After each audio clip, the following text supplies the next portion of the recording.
real quick, I just finished it. I just fixed it. We are currently live on YouTube right now. Hi World in YouTube. Hi World on TikTok. YouTube, if you want to come over here to TikTok, you can see all the people on the panel. I'm working on getting the panel over on YouTube. The only thing I can't do is stream music.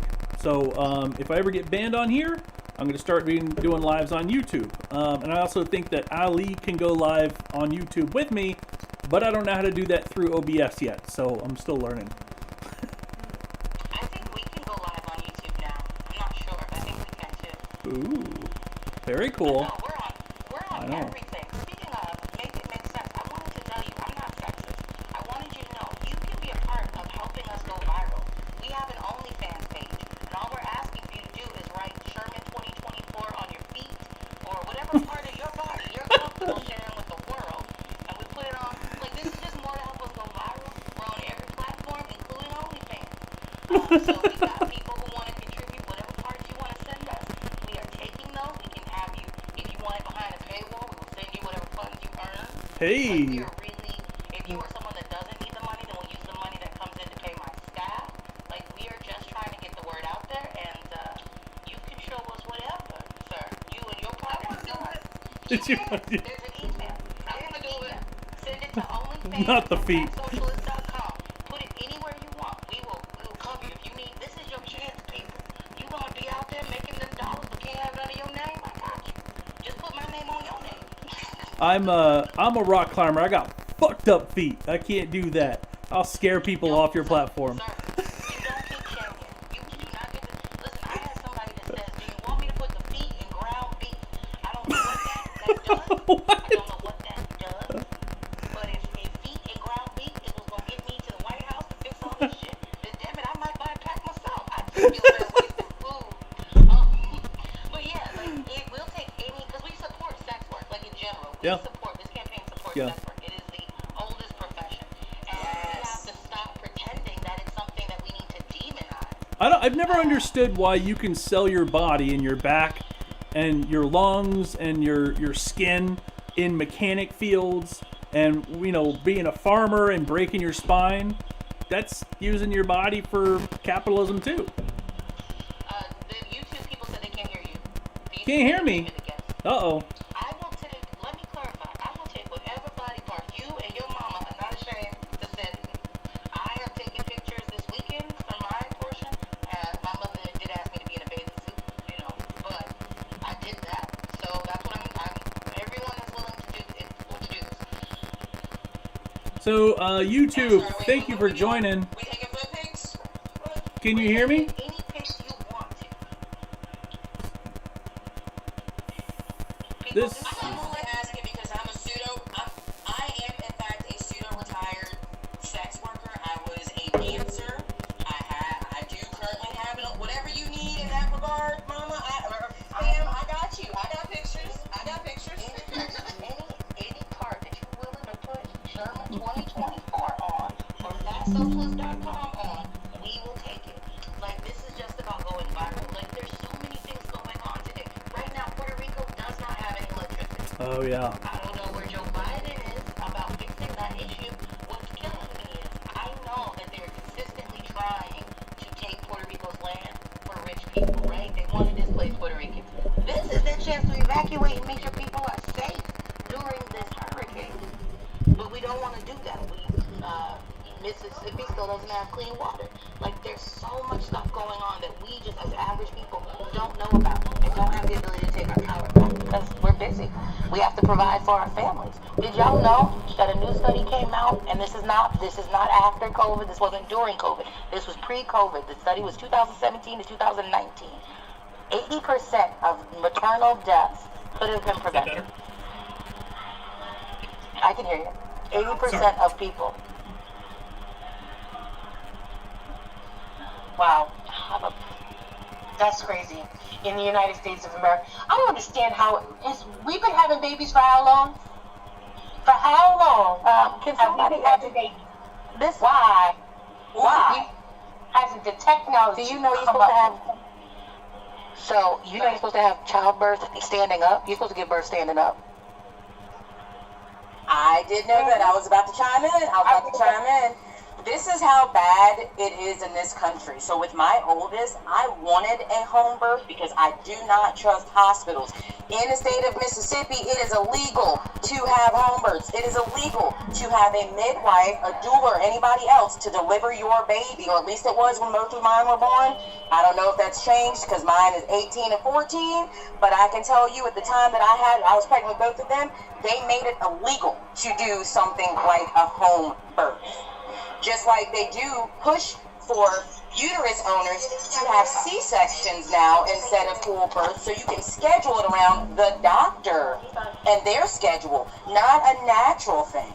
So let's also keep that in mind. They want scheduled births as well. You can't just have your water break and, that be the thing. I personally believe that these unalivings that are happening during the birthing process, the uptick happened when they started taking away certain abilities like to have midwives or doulas, because doctors care about money. They ain't worried about the lives and the safety and, everything else of the birth giver and the baby. That doesn't play into it. It actually goes deeper than that. And I know this part sounds crazy, but it's actually deeper than that. This is something that they came up with a long time ago in the medical field, just solidified it. It's a way of breaking the magic. I know people have heard me say that in my own posts, and if you don't understand it, I get it. But it is a process of breaking the magic. They don't want children coming through the birth canal, and they definitely don't want anybody who knows about magic in the room when that baby is born, because, well, there's just things we know. Sorry, there's just things we know. But I just thought I'd add that part to the conversation. I will say that I 100% agree with you on that as well. That also ties into the stereotype whenever the global minority males jumped in and started doing the, you need these licenses and these degrees to now be there when a child is birthed, even though that was not a thing at the beginning of time. Let's be real about that. But number two, let's not forget the stereotypes and the lies and the rumors they put out against black doulas and black midwives. They're unclean, they're dirty, they're this, they're that. We all tied into spirituality. We understood the magic of birth. We understood all of these things, and now all of a sudden we're too dirty to do it, and now you need to go to this global minority man because he knows a uterus better than a uterus owner? Like, this all ties in together. All of these things do tie together. So yes, devising, I 100% agree with you on that. We only have gynecology as a medical practice because men were left out. That is the only reason gynecological services even exist. Women were already doing this via doula and midwives in the past, and men felt like they were left out. Also, MJ, people wanted you to elaborate more about the magic in the room.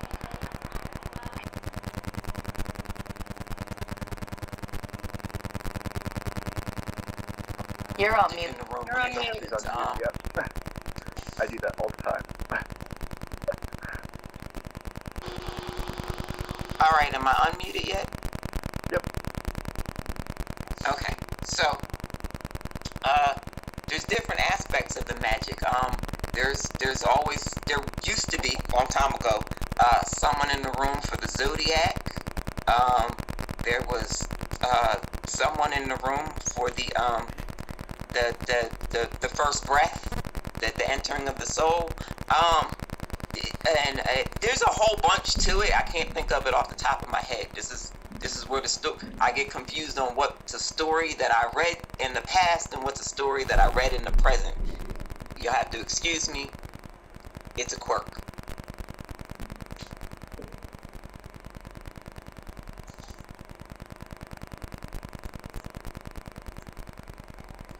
I can't necessarily go deeper into that aspect. I can only go into the things that my family has told me, my mother specifically, because my mother's a retired nurse. My mother has delivered several babies, including a few of my, nieces and nephews, and she was the only one in a hospital, no less, with one of my nephews. My mother was the only one that was able to keep my nephew from being unalive because the doctors were like, oh, well, that's it.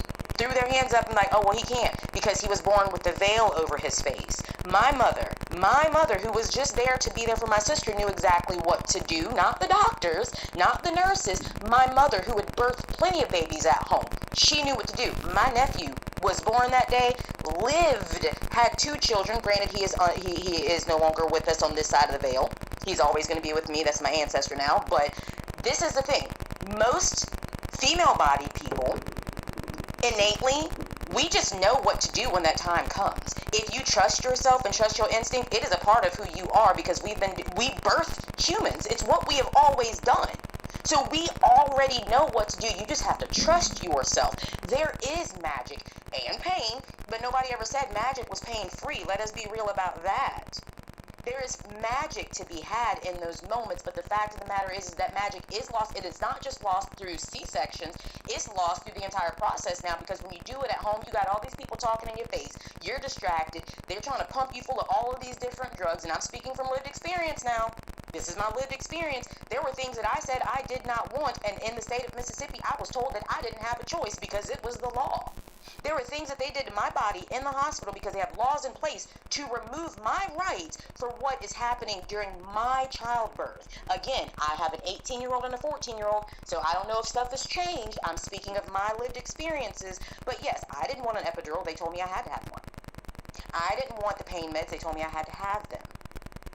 Like, there's a lot of things that remove the connection. There's supposed to be a connection between the birth giver and the offspring that they are having during that pain. Pain not only does love, but pain ties us together. Pain bonds us. Hence the reason that the black folks in this world have always been a communal people, because we have all suffered in pain together. There's a reason for this. The struggle. There is beauty in the struggle. I know people think that I'm crazy when I say stuff like that, but there is beauty in the struggle. But I'm going to say again, the pain itself, it actually solidifies the bond between the birth giver and the offspring. Because if I had to go through that pain to bring them into this life, trust and believe, I will give my life to protect them. We had this conversation at Pressure is Live not too long ago about how the global minority females don't have that connection, but also look at the statistics of how many of them are having C-sections versus how many of them are actually pushing the baby out. Like that in and of itself. I have heard global minority women tell me to my face it is their job to birth children. It is not their job to take care of them, love them, care for them, or anything else, which is ridiculous in my mind. But then some of these people that have said this to me, a good bit of them, I know have had C-sections. I can't help but to wonder if there is a loss in that connection because of the C-section as opposed to my connection to my children. Like I said, I will give my life for mine. Without a second thought, but I will also give my life for any child because that's just who I am, and I guess that just my bond to my children carries over to all children. They were brought here, just like all of us, into this existence, not necessarily by consent. We're here though, so we got to do what we got to do to take care of each other. That's just my stance on it. I do believe that there is. Blue, it's me. Above you. All right. Hey, okay, perfect. Blue, do me a favor. When you get a chance, come over to my page. We need to have a conversation. I got something for you. Wait a minute. If y'all getting together, I want to be a fly on the wall. I'll pay whatever entrance fee I have to. I am always the fly on the wall. I just leak out information where I can. If I know that somebody's gonna understand the information, I will tell. I will tell.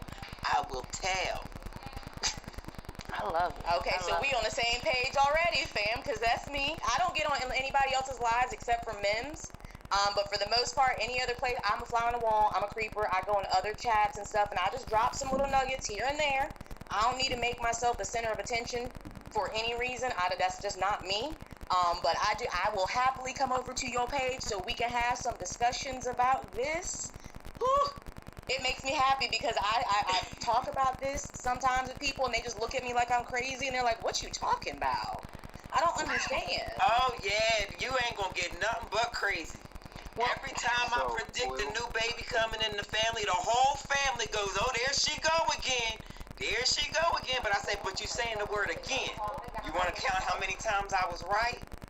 I'm sorry, I'm taking over. I'm a shut up now. But I just wanted to add that to the conversation. I'm a creeper too. I agree. think I agree. everybody's not just listening.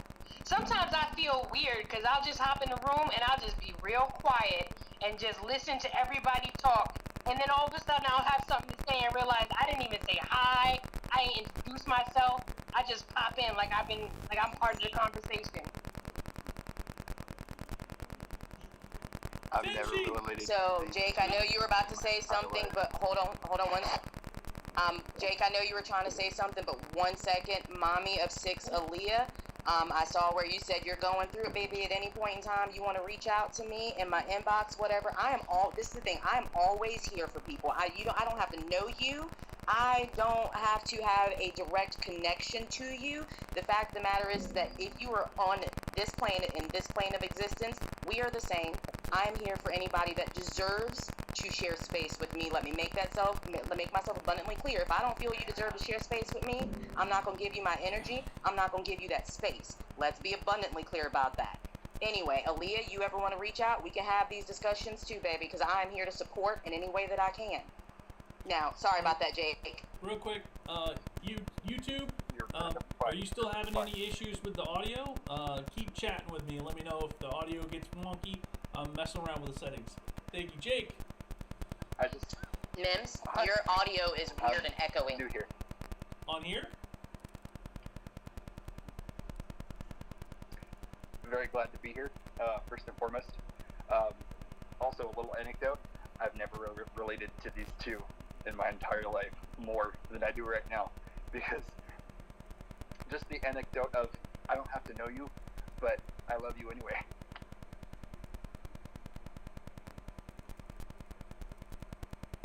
That is what we're seriously missing in the world, is the fact that of what you just said. I don't know you, but I love you anyway. I don't have to know you to love you. I don't have to know you to show you some kind of support in some way or another. Like that, if I have to know you for that, then that's that whole individualism that I do not subscribe to. We are a communal people. Humans, we are communal animals. We are pack creatures. We always have been. Look at the unaliving rates during COVID, during the lockdown. Why did that happen? Because people were kept away from other people. We are packed creatures. We need each other. Period. There's no ifs, ands, or buts about it. There is not. If there's one thing I've learned, it's the need for not just social, like something like this, but the need for physical. The need for physical touch, the need for physical, whatever, you know what I mean? Whatever form of intimacy you can think of, whether it's, somebody giving you a hug or something like that. We're lacking so much of that today that it's insane. It's disgusting. Much. My only thing is the way my empathness, if that's the right way to put it, is set up. When I'm physically around people, I absorb so much energy that I can't think straight. I get headaches. I get confused. But I find that when I'm online and I can sit here in my house with nobody around me and still talk to people.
conversation. I'm not going to go too deep into it because I don't want to get men banned again from having those conversations.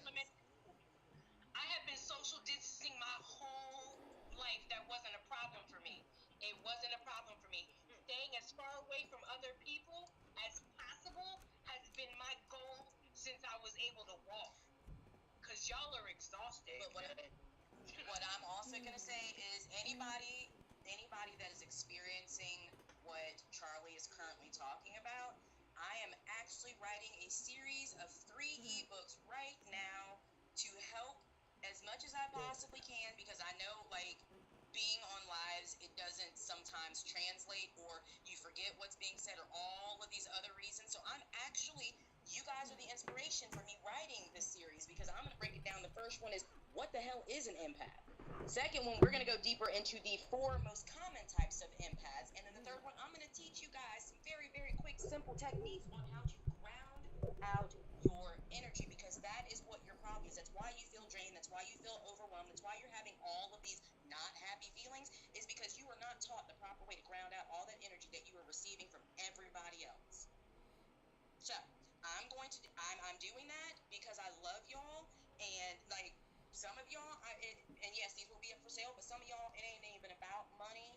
I want my people to be better within themselves. I want you guys to have some of the tools that I actively use in order to stay grounded and to be in a healthier place mentally, emotionally, physically and spiritually, because all of these things tie together. If you are not okay spiritually, eventually it's going to affect you emotionally, eventually it's going to affect you mentally, eventually it's going to affect you physically, hence the exhausted feeling, hence the headaches, hence the lethargy. All of these things tie in.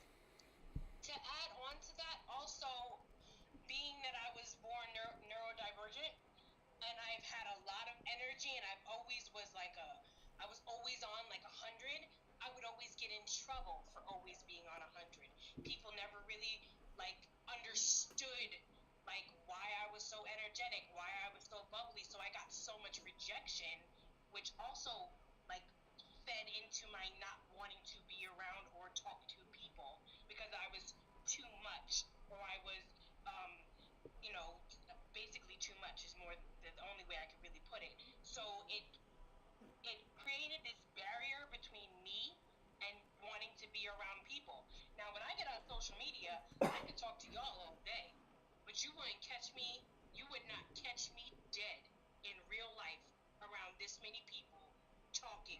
You would not me, not I did the fly. I would have been seeing 120 people in a room and me talking. I would have left. I've done that before. I've led groups, I've led crowds, I've led a whole bunch of things. I've done plays, I've been a stagehand.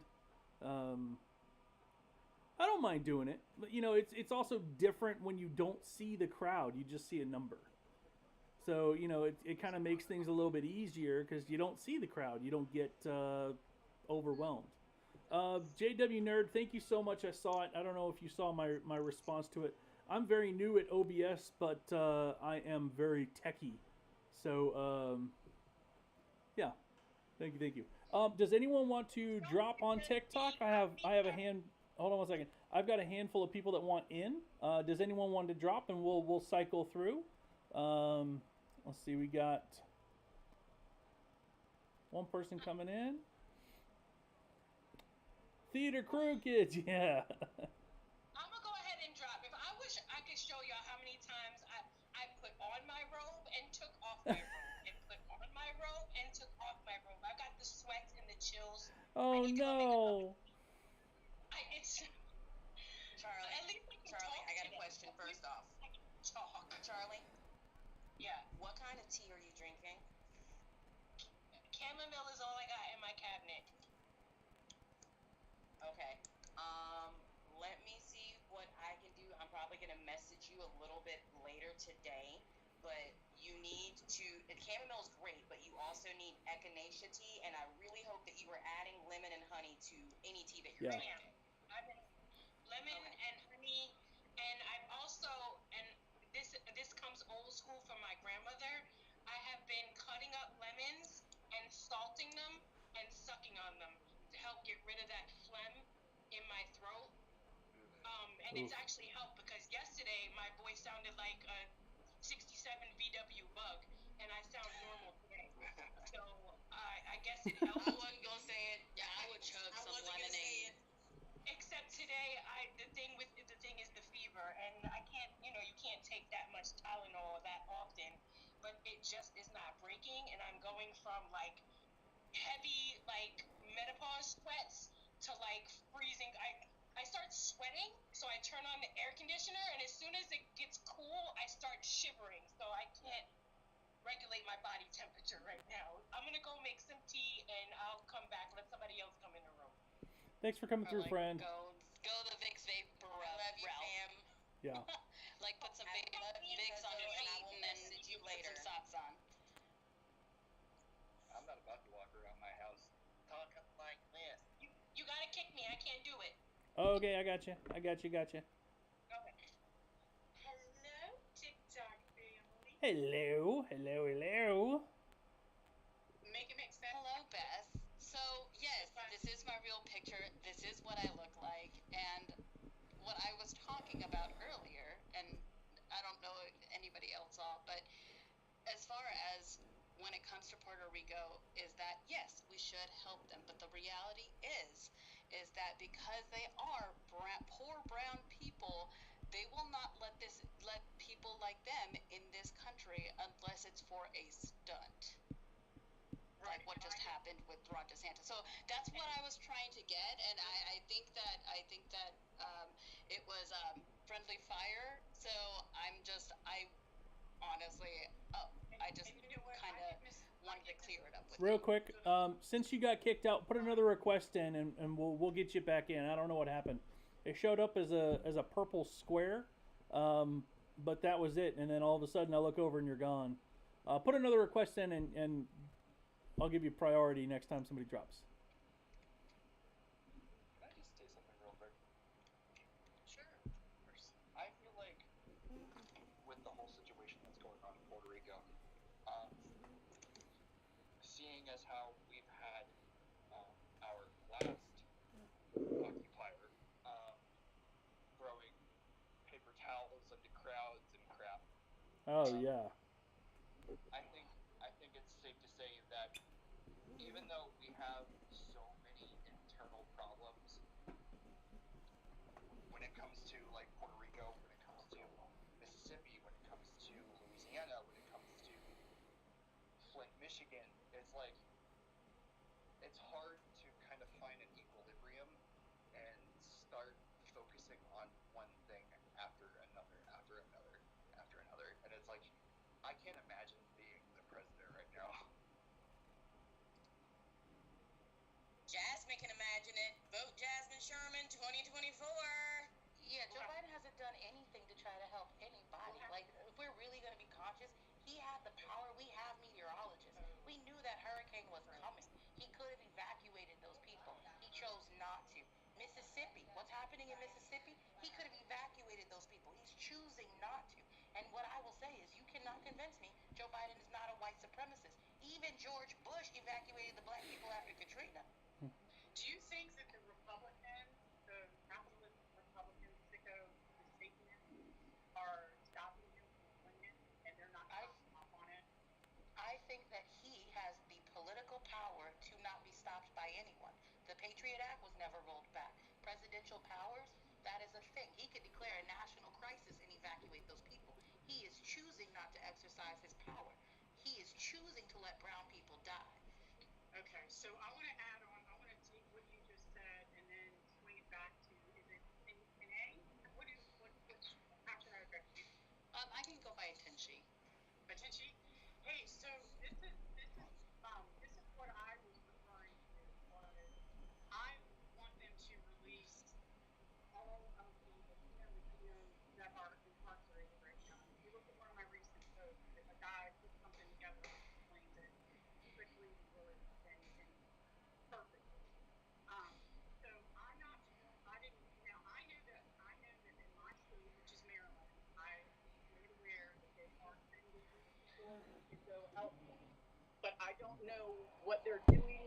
I am assuming they're doing what we usually do, which is to provide aid, water, et cetera, which we all know what happened when Colt 45 was in and how he did that, did what he did to the Puerto Ricanos. So I just want to make that clear that I was kind of, if you guys saw any comments, that I was specifically talking about the incarceration problem that we have. And talking about DeSantis again, because I love calling him out. So actually all of them. So I don't know, can you guys just show me a raise of hands or say hey or yes or whatever? I'm curious how many of you, and I don't know where you are on the planet, but how many of you were made aware that there were 60 immigrants killed by heat exhaustion in the back of a tractor trailer in this country? Right? We all pretty much know it. In the Jake, comments too, show of hands if you've heard that too. Beth, it's also a little hard to hear you. Could you get a little closer to your mic, please? Yeah, is that better? I think so. Yeah. Okay, cool. So I have sent it to hopefully non-deaf ears that I believe instead of just the kidnapping charge, that they also need to be charged for murder. Because if anyone saw DeSatan at his pulpit with this sign claiming that he's affiliated with truckers, he basically confessed that he was involved in that. And he also said, we all heard it, right? He also said, yes, we will be glad to transport you elsewhere because we're not a sanctuary state.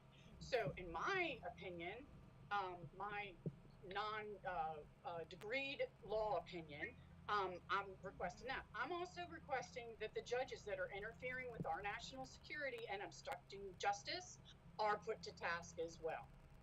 And we're supposed to hear some stuff today on that. So I'm calling from just south of DC. What's up? So I just wanted to talk about, if we're going to talk about what happened with the Martha's Vineyard stunt, that was false advertisement, false imprisonment, not false imprisonment, but the problem is they told people, they promised them money, like cash. They lied to these individuals. They misrepresented a government agency when they told these people that they would get money from the location in Martha's Vineyard. So all of these things are all criminal offenses, and they're all layered together. So I ask, why isn't Joe Biden doing something about this? Why isn't he pressing charges? I'm saying that, but I'm telling you they are. I'm telling you they are. No. You told me about, hold on. We talked about the person in Texas bringing charges. We talked about a prosecutor in Martha's Vineyard bringing charges. We have not talked about Joe Biden doing anything. Joe Biden is who I'm talking about. Okay, so are you aware that Vice President Harris and President Biden hosted a summit within the past week regarding racism and extreme violence? Do any of you, can we get another show of hands? Who has been made aware of that? See, they don't. Can you ask that question again, because it sounded a little weird. Tell you guys, and that's what I wanted to know. So thank you so much for participating in that poll. I didn't hear what you said. I'm sorry. Can you say it again? Beth, what was the question? Said what Joe Biden is doing to solve the problem, and I wanted to know if you all were aware that there was a summit held by Vice President Harris and President Biden within the past week regarding racism, specifically racism, which this is a racist problem. These immigrants are getting treated like this. And if you go back in history, I know you guys know what's happened to your ancestors, right? Same pattern. They established a pattern, which is what you have to do to convict somebody.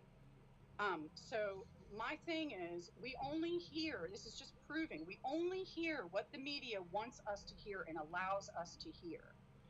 Because they most definitely are doing things to solve the problems, but we don't all get the privilege of knowing what it is. And I'm not defending President Biden. I'm going to tell you all right now, I've been a Republican my entire life, and I think they both need to shape up or ship out, and I've had it.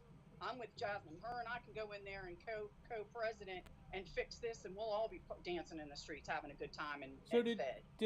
are you saying that the thing that Biden was talking about with the racism that happened after DeSantis shipped people from Texas to Florida, then up to Massachusetts?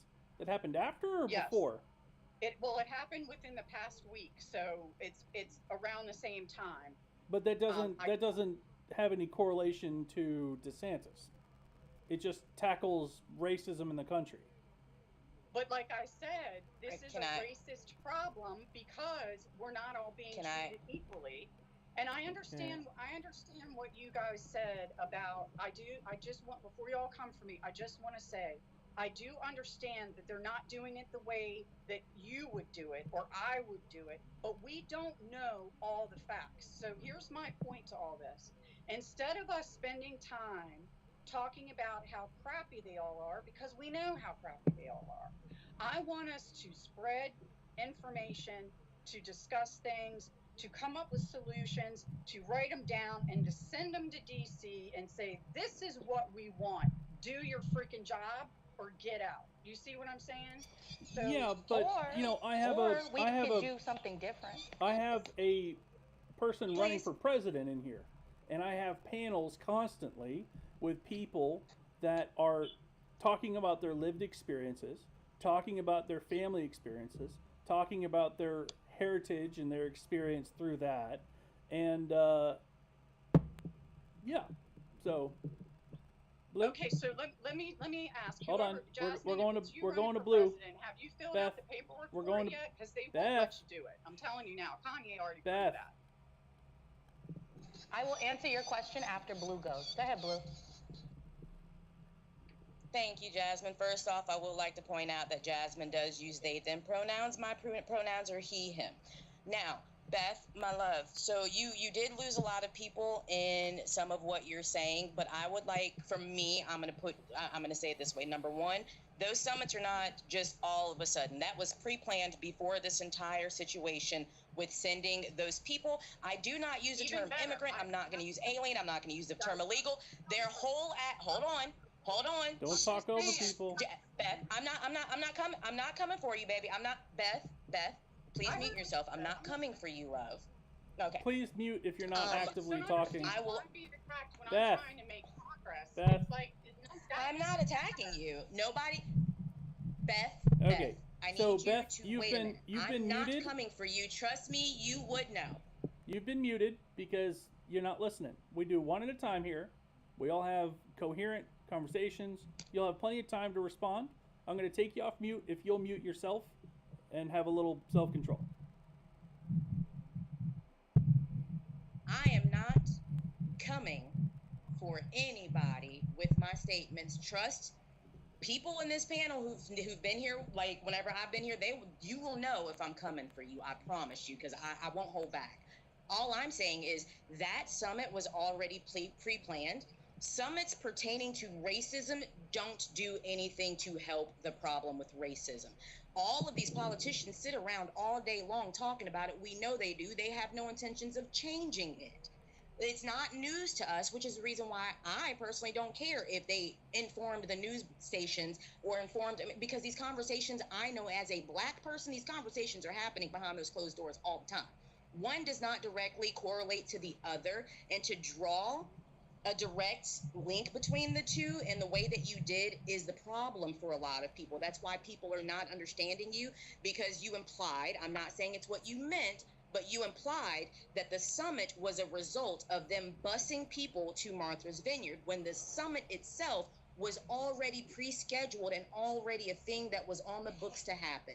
Satan did his own thing that has nothing to do with that summit. Now, if you're asking if we care about the summit, to me, not really. What am I going to do about them sitting up in the big house having all these conversations because they didn't invite me to them? They didn't ask me, in my opinion. They didn't ask any of our opinions. It's a bunch of rich people sitting around talking about poor people problems. They ain't never been poor. They don't understand our problems. They don't care to hear our problems, which is why I will vote for Jasmine, because Jasmine does understand our problems. Jasmine is here all of the time, listening, asking questions, answering questions, giving us space to come to them with these problems. Me sending a letter to DC about all of my personal complaints and my lived experience ain't gonna do nothing, because I promise you it's been done.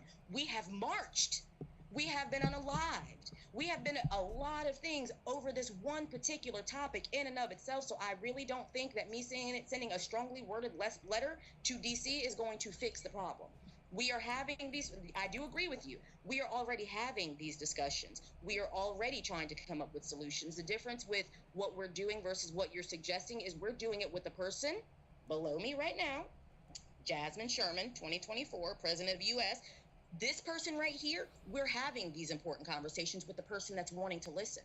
Biden ain't listening. Harris ain't listening. They are doing what rich people do.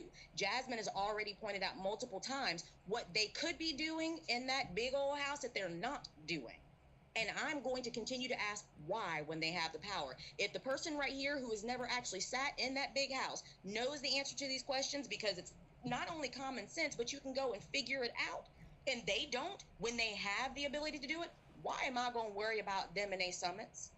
I'm worried about the people that were unalived in that big ass, trucking container. I'm worried about the people that were sent someplace else under false pretenses. Those are the situations I'm worried about. I'm not worried about some summit that black folks, or that they were having about black folks. That's all I wanted to say. I'm not coming for you, love. I just need you to understand that some of your suggestions to black people are going to fall, or people of color is going to fall on deaf ears, because we've been fighting this battle since we've existed in this country. We already know sending letters ain't going to do nothing. That's not what we do anyway, because we don't get listened to. They don't listen to us. It falls on deaf ears. That's all I wanted to say. Real quick, Beth, do you think the system can be fixed that we have in place right now? I don't think it can be fixed. I think it needs to be revamped, right? Let me know when I can talk. You asked one question about it being fixed. What was your next question? Do you think it could be fixed with revamping?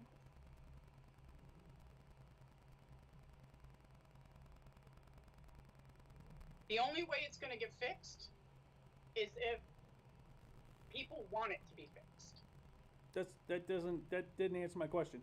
Do you think that the system can be fixed? My thought, I can expand on it a little bit more.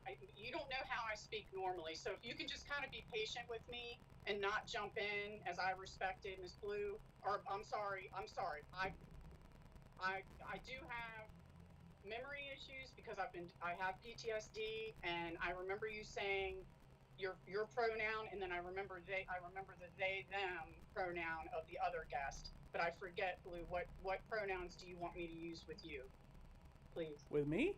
He, him, baby. I'm a trans man. He, him. Okay. No. She was talking to me. She was asking my pronouns. My pronouns are he, him. For anybody that doesn't know, I am a trans man. Okay, cool. Thank you for that. And I like to just call people by names, because it does take kind of it's difficult for me to do, and when I'm trying to get a point across, it's like, and I don't want to offend everybody. I'm very supportive of everybody. So this is a tough question, because there's so many different pieces of the puzzle, and this is how I'm going to answer this. I don't think it can be fixed or revamped. I think that we need to reorganize like corporations do, and that involves bringing in new people. And I'm right on this. You're shaking your head no, Blue. However, if you let me get to it, I'm gonna show you that I'm not shaking my head for you. Hold on. I'm sorry, I don't mean to cut you off, but I'm not shaking my head to you. I'm in a house full of people. Okay, cool, because I'm gonna bring it all back here. If you guys can just be patient with me and know that I'm on your side, I am not the enemy. So we need to have people from all classes of life, all races, all everything. We need representation from everyone in the world to come to the table and get rid of the evil that has been destroying our planet and our people since the beginning of time. Period. And that's as simply as I can put it. So does that answer your question satisfactorily? No. It doesn't. To be honest, it doesn't. We need to reorganize it, and I'd love to hear what your solution is. But I just heard Blue say my solution is in the bottom right corner. People, and then you guys say that you're running for president, so that's kind of a defeating purpose. You see what I'm saying? No, How is it a defeating purpose? Wait, I'm sorry. What's a defeating purpose? Because in one breath I heard no one listens to black people, and in the next breath I heard we're running for president. So if you know that you're not going to be heard, why are you guys putting the effort in? No. No. I think you misunderstood everything that I said, That's why love. I brought it up, because I want You misunderstood. because that Okay. What I'm saying, needs to be clarified. okay, because it was a comment that I said, I will explain it. Current political climate does not listen to black people. Does not. It is a proven fact. I will also tie into what you said a minute ago about we need to reorganize. Reorganizing the current system is not what we need to do either. We need to dismantle and do away with the current system. Reorganizing, revamping, all of these other things is what they've been doing consistently, and every time they reorganize or revamp, it takes more away from people who look like me. Every single time. Now, as for voting for the president, the one that I'm talking about, Jasmine Sherman, right below me, next to you, that is the person that I am voting for because, again, this person understands. This person is a black, non-binary, female-bodied person. How can this person, right, who is living down here with us, not up in the big house, not way up here. So who am I to say that this person won't hear what I'm saying? Because this person right here is listening to me right now. Ask Biden and Harris and the rest of them when the last time they came and had a conversation with any of us. What they do is go out and showboat. They have all of their little press conference and whatever, but they aren't sitting right here on TikTok or any other platform where they know that the bulk of the working class currently is. They know the majority of us go to TikTok. They ain't coming to TikTok. They ain't having these conversations. So for me and my vote, I'm going to vote for the person that is for the people. Jasmine has already said it multiple times that if they are not doing the job that they were voted into doing, they will leave the job and put somebody else in place that's doing the job. When's the last time you heard Biden or Harris or anybody else that's been a president in this country say those words? Never. Because they cling to power. Jasmine's not clinging to power. Jasmine's trying to fix everything in this country that's wrong. So that's why I'm going to vote for that one. I'm not going to vote for any of the other ones. I'm voting Unicorn Party, Jasmine Sherman, 2024. I don't know if this is a thing, but We can still do that, right? Unicorn Beth, Party. how are you, Beth? Beth, how are you today? Hey, How are you? I am fabulous, Beth. Beth, Before you go, dying to have a conversation with you. Dying. before you go in on Beth and Jay, let me just answer Beth's question. Beth, I have started a political committee, Jasmine Sherman for president. I am already on ballots across the country. I am working now to get on all 50 ballots. I will gladly take anyone's donation up to $2,900 because I'm already doing the work. I have already on my website, you can see that there is actual tangible evidence on how my platform would work, who's paying for what, whose taxes went up, whose taxes didn't go up, how we're paying for universal basic income. My foreign policy is already posted. All of the work is done. There's spreadsheets. Good. Yeah, and I support you. I do. I support you 100%. I absolutely support you. And I've even used some knowledge that I have to help you in your journey. And I hope that you were able to receive that and that it helps you, because I want you to succeed in whatever you want to do.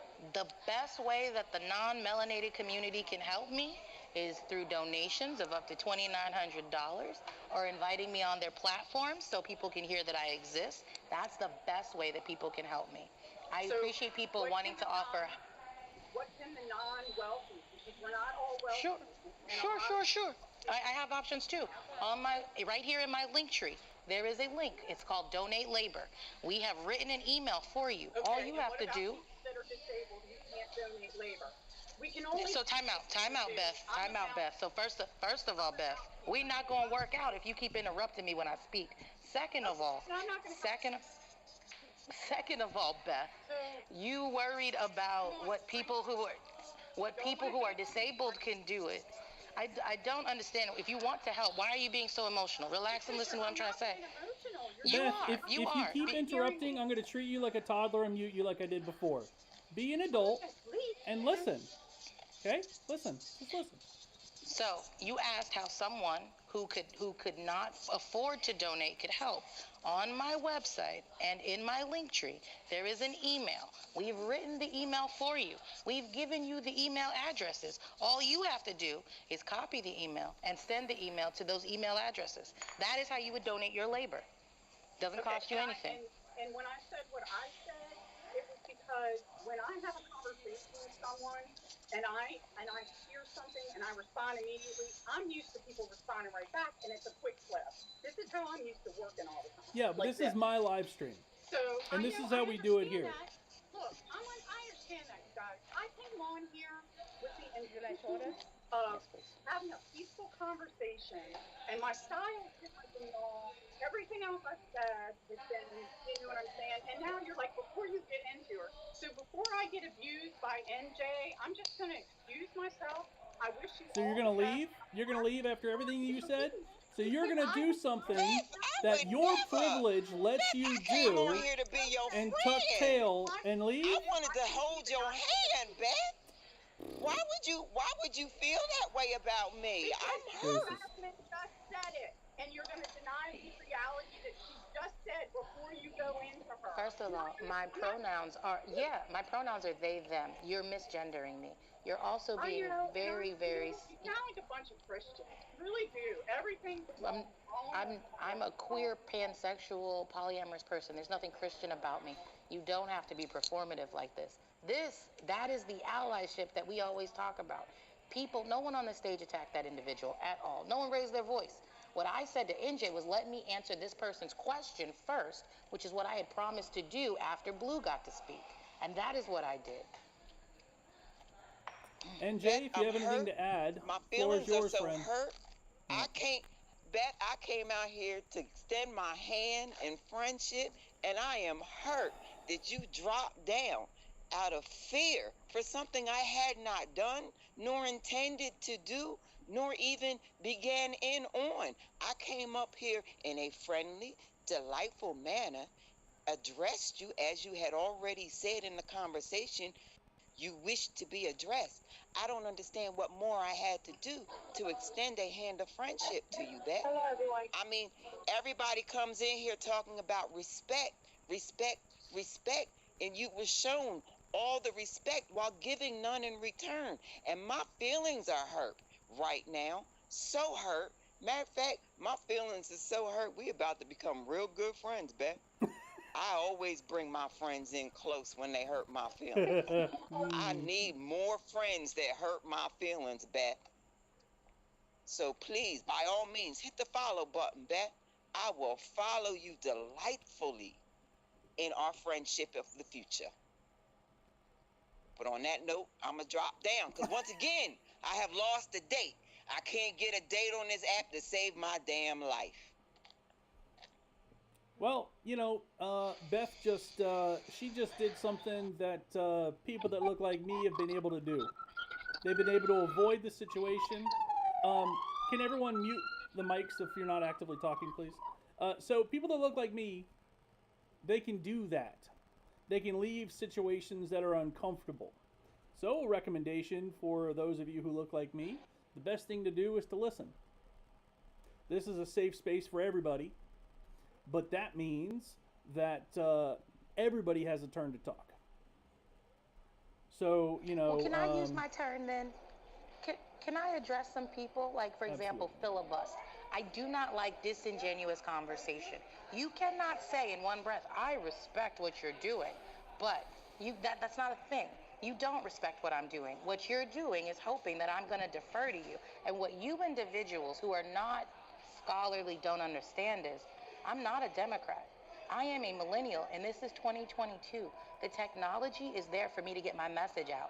I already have more than 100,000 followers, and I've been doing this for less than a year. My platform is universal health care, guaranteed housing, no more rent, no more mortgage, free education, canceling your student debt, What I'm doing is going to change the entire way that this country functions. And for the best part of me and anybody in my age range can remember, we've always been told no one wants to work anymore. People are lazy. Well, guess what? I'm banking on that shit. I'm hoping so many people don't want to work that they will vote for a bitch that's going to give them universal basic income. They will vote for the bitch that is going to make sure they don't have to pay landlords money anymore. That's going to vote for the bitch that is going to make Jeff Bezos regret being a greedy motherfucker. That's me. There are so many people who do not currently participate in politics because there's been nothing in it for them. But what I'm doing is I'm giving them the opportunity to get not just revenge, but get housing, money, and legalize cannabis. You don't understand. Your finger is not on the pulse of America. Mine is. We got people on YouTube saying, yes, Jasmine 2024.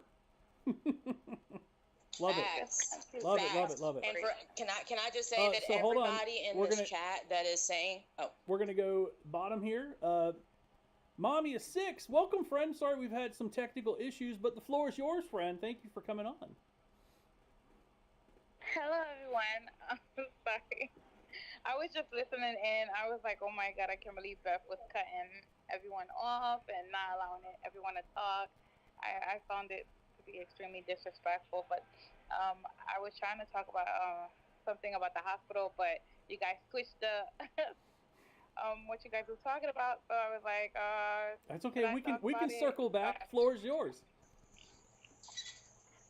Okay, so Jasmine, I had followed you. I had reached out to you and stuff because a lot of things that you said I really agree with, and I think you should be putting that into action as well.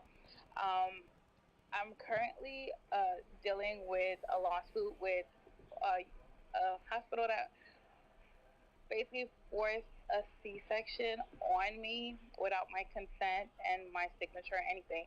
And they basically signed my daughter's birth certificate. They almost killed me. I caught a seizure and everything. I posted all the video, and then after all of that happened, they basically held me hostage at the hospital. So now they called Children's Service on me and had my daughter illegally removed. And I've been fighting really, really hard to get my daughter back. And it's just been hell. So I just wanted to ask Jasmine, what are you going to do about the Children's Service and all that? So first of all, do me a favor. Reach out to me via my email. I do not have the best way to contact people via TikTok. It doesn't let me share links. It doesn't allow transparent conversation. And so we try not to conversate on TikTok for legal reasons, right? But let's talk about specifically your situation and what we can do with a GoFundMe and to find you some legal aid where you live so we can work on getting you your baby back. That's the first thing. The second thing is, when I'm elected, before I'm elected, we are going to be gutting the entire foster care system and CPS. The reason I keep telling everyone that we're moving the adult legal age down to 16 is so people who are in the foster care system at 16 don't have their lives put on hold by adults that don't care about them, right, in the system. We also need to make it so people cannot be legally adopted until after they're an adult. If you love someone, you shouldn't have to have legal paperwork on them. And with us providing them with universal basic income, guaranteed housing, and health insurance, there's no reason that a child can't live on their own. None at all. Because it doesn't make that much difference between the six. I agree because they put neglect on me, and which is completely lie. They lied about everything. And I felt like the hospital was paying Children's Service to do that to me because I raised 2 children that are in college right now, and all my children are on honors, make straight A's and stuff like that. So they tried to hit me with neglect. And they're refusing to give my daughter back, even though I've been posting about all the corruption that the court is doing. But it doesn't seem like people care. So go ahead, I'm sorry. No, I do care, and I want you to come. So we meet every Saturday. If you're not comfortable scheduling a meeting with me personally, meet with my staff in public forum, and let's try to work on legal aid. We're a big pressure on poor parents because parents are poor. You are not a bad parent. Like, I get that. I've seen your comment. I just haven't been able to speak to you. You are not a bad parent. The country has always been taking children. Oh, sorry. Can you hear me now? It's a little finicky, but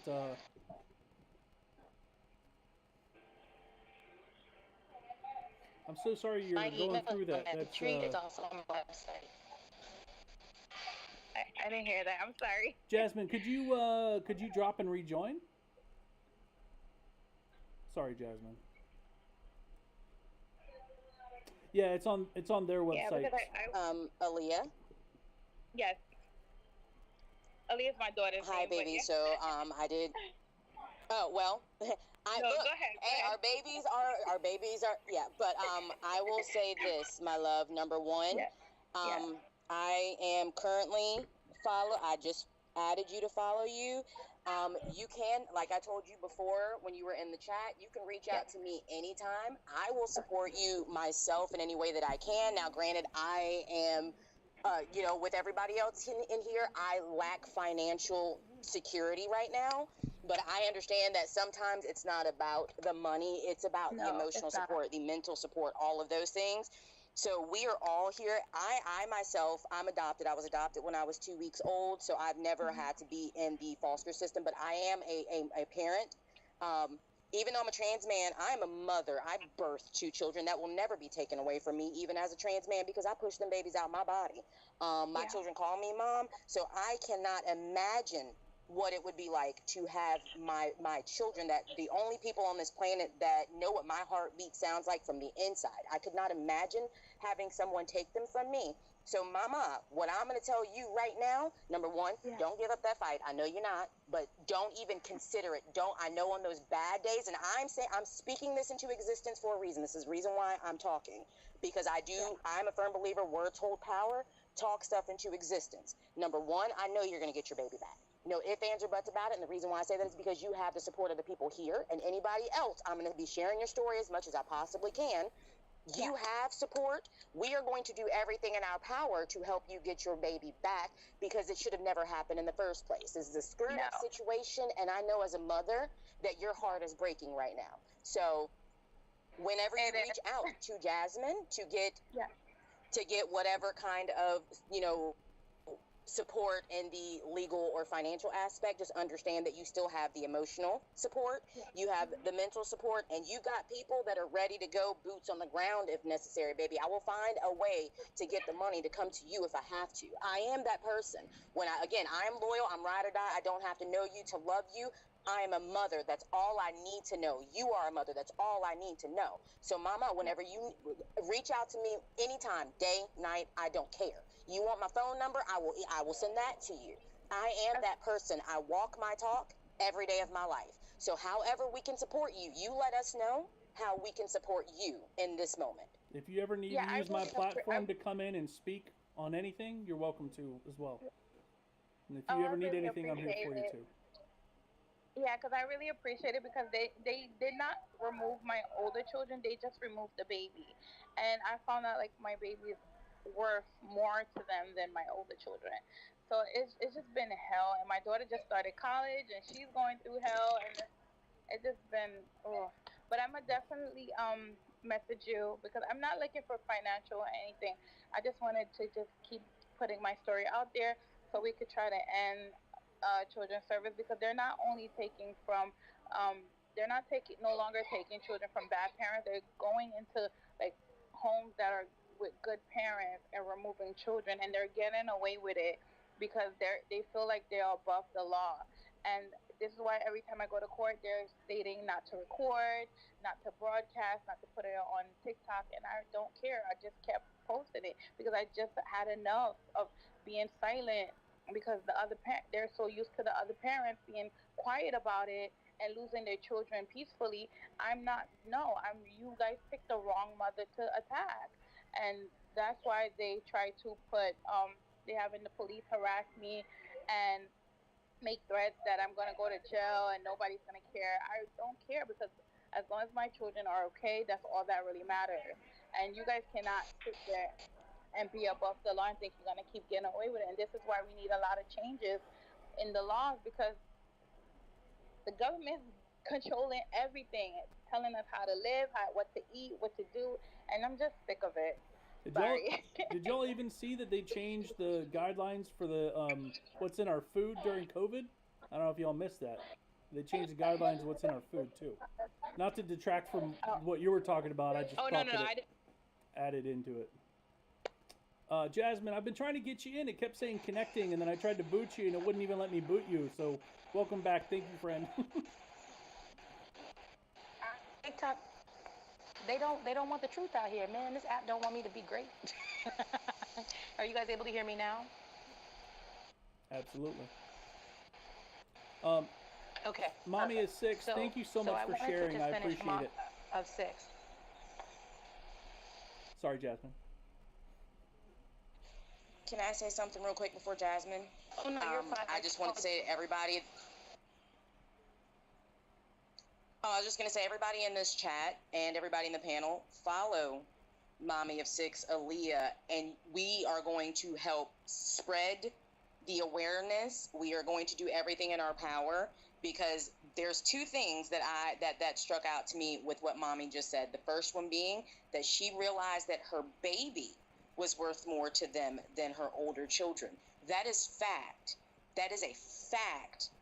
That is why they take the babies and leave the older children in the home. The fact of the matter is that if I can't take care of the baby, why is it that I can take care of the older ones? Doesn't make any sense. But the people, when they go for adoptions, they don't want older children because they want the full experience of parenting, including diaper changes and everything else. And it's easier to convince the baby that you're their parents. You can't take those memories from the older children. They don't want to deal with all of that extra stress. The second thing that stood out to me is, I don't know if anybody else heard her when she said it, but she said they told her every time she's gone to court not to stream, not to record, don't put it on TikTok, all of these things. Why? It is her story. Why is she not allowed to talk about what she is going through publicly? You have to start paying attention to things like this as well. That's all I wanted to say is, one, everybody follow Mommy of 6, Aaliyah, and help spread awareness about what is happening, and start asking these important questions like, why are they taking the babies instead of the older children? If I'm not capable of taking care of the younger one, why am I capable of taking care of the older one?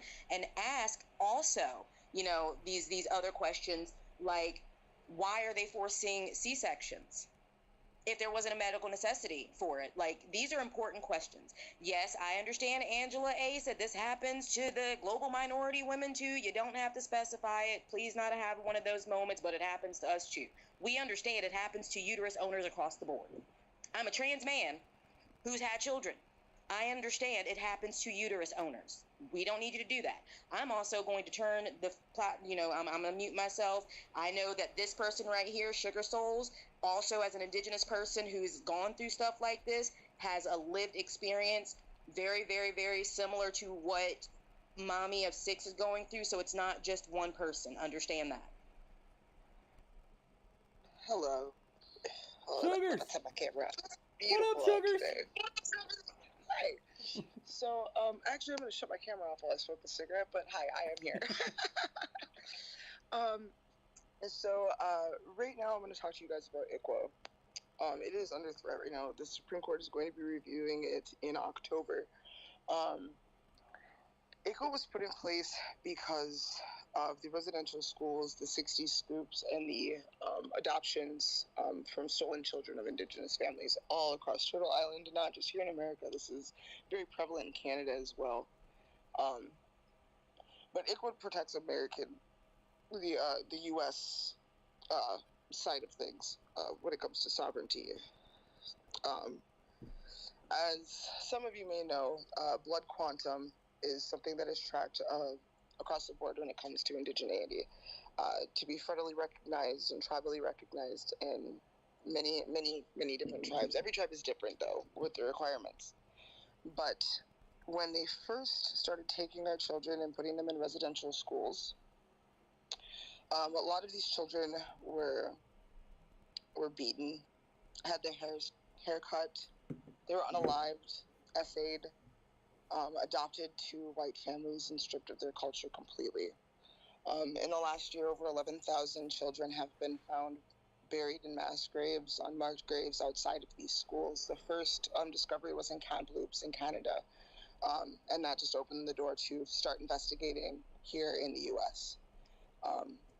These schools did not close until 1995 in Canada. They're still residential schools in the United States. Um, because of the residential schools, a lot of these parents, had a lot of trauma that they had dealt with through their childhood, and some of them weren't the best parents, and because of that trauma, and many of these children were stolen under false pretenses, because the act of one, apparently must be the act of many. So they just stole children. That's when they came up with the 60 scoop and started adopting children out to white families. Again, to kill the Indian to save the man is how the U.S. government put it, verbatim. You can just type that in, kill the Indian to save the man, and Google pull up all kinds of stuff for you. Now, currently, in the 1970s, they put ICWA into place to protect these children, to protect sovereignty. It's not just about the children, it's about land back, stewardship over the land again, being able to keep the culture alive, to keep these children with indigenous families and not go out to white families, to keep them within their culture, within their means, to maintain their sovereignty. And now, because a family in Oklahoma wants to adopt a Native child, ICWA is under threat again by the Supreme Court, challenging all of these systems to protect indigenous peoples. So currently there's a phone number that you can text to sign a petition to help protect ICWA. And that is, you're going to text PCCPGW to 50409.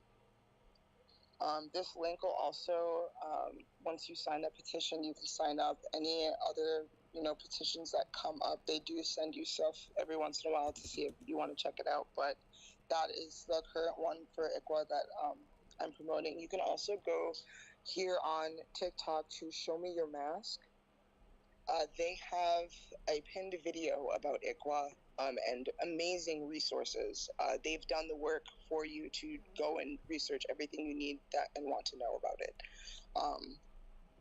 But yeah, I had my son stolen from me, and I never got him back.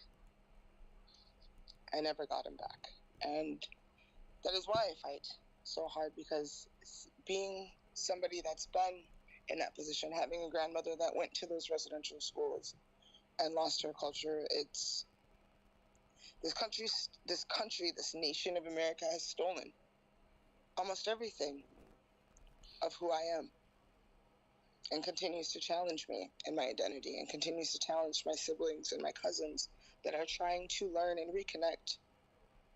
And all of this supremacy and all of this privilege that is getting in the way of people just wanting to know who they are and have respect and to raise their children and to just feel safe. Like, this is why I do what I do. Everything I do is for the next 7. And I really admire Jasmine. Since I found her here on this live, I've been looking into, your videos, your page, just kind of been up to date, spreading information to people around me about you. And the fact that you care about indigenous people and you are including us in your conversations means the world to me, because not many candidates out there are. A lot of the times indigenous people get left on the back burner, and a lot of people don't even know that we exist. But we do. I messaged you the other day. I can't wait to meet with you. I want to make sure that indigenous people are not driven to complete genocide and extinction. I want to make sure that not only do you have your lands back, you have a place within our government.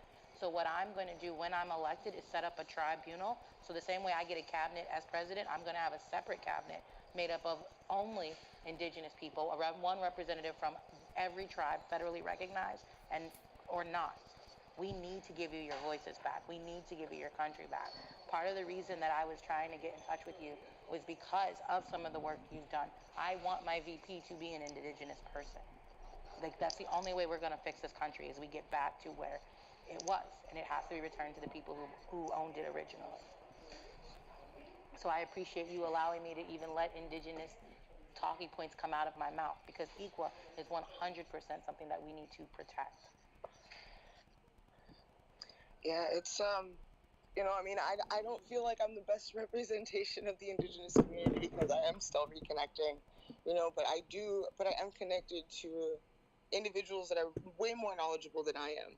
And when we have that conversation, I can definitely send you in that direction, because I have spoken with them too, about you, because we got to start bridging those gaps and having those conversations. And this is where it starts with these little.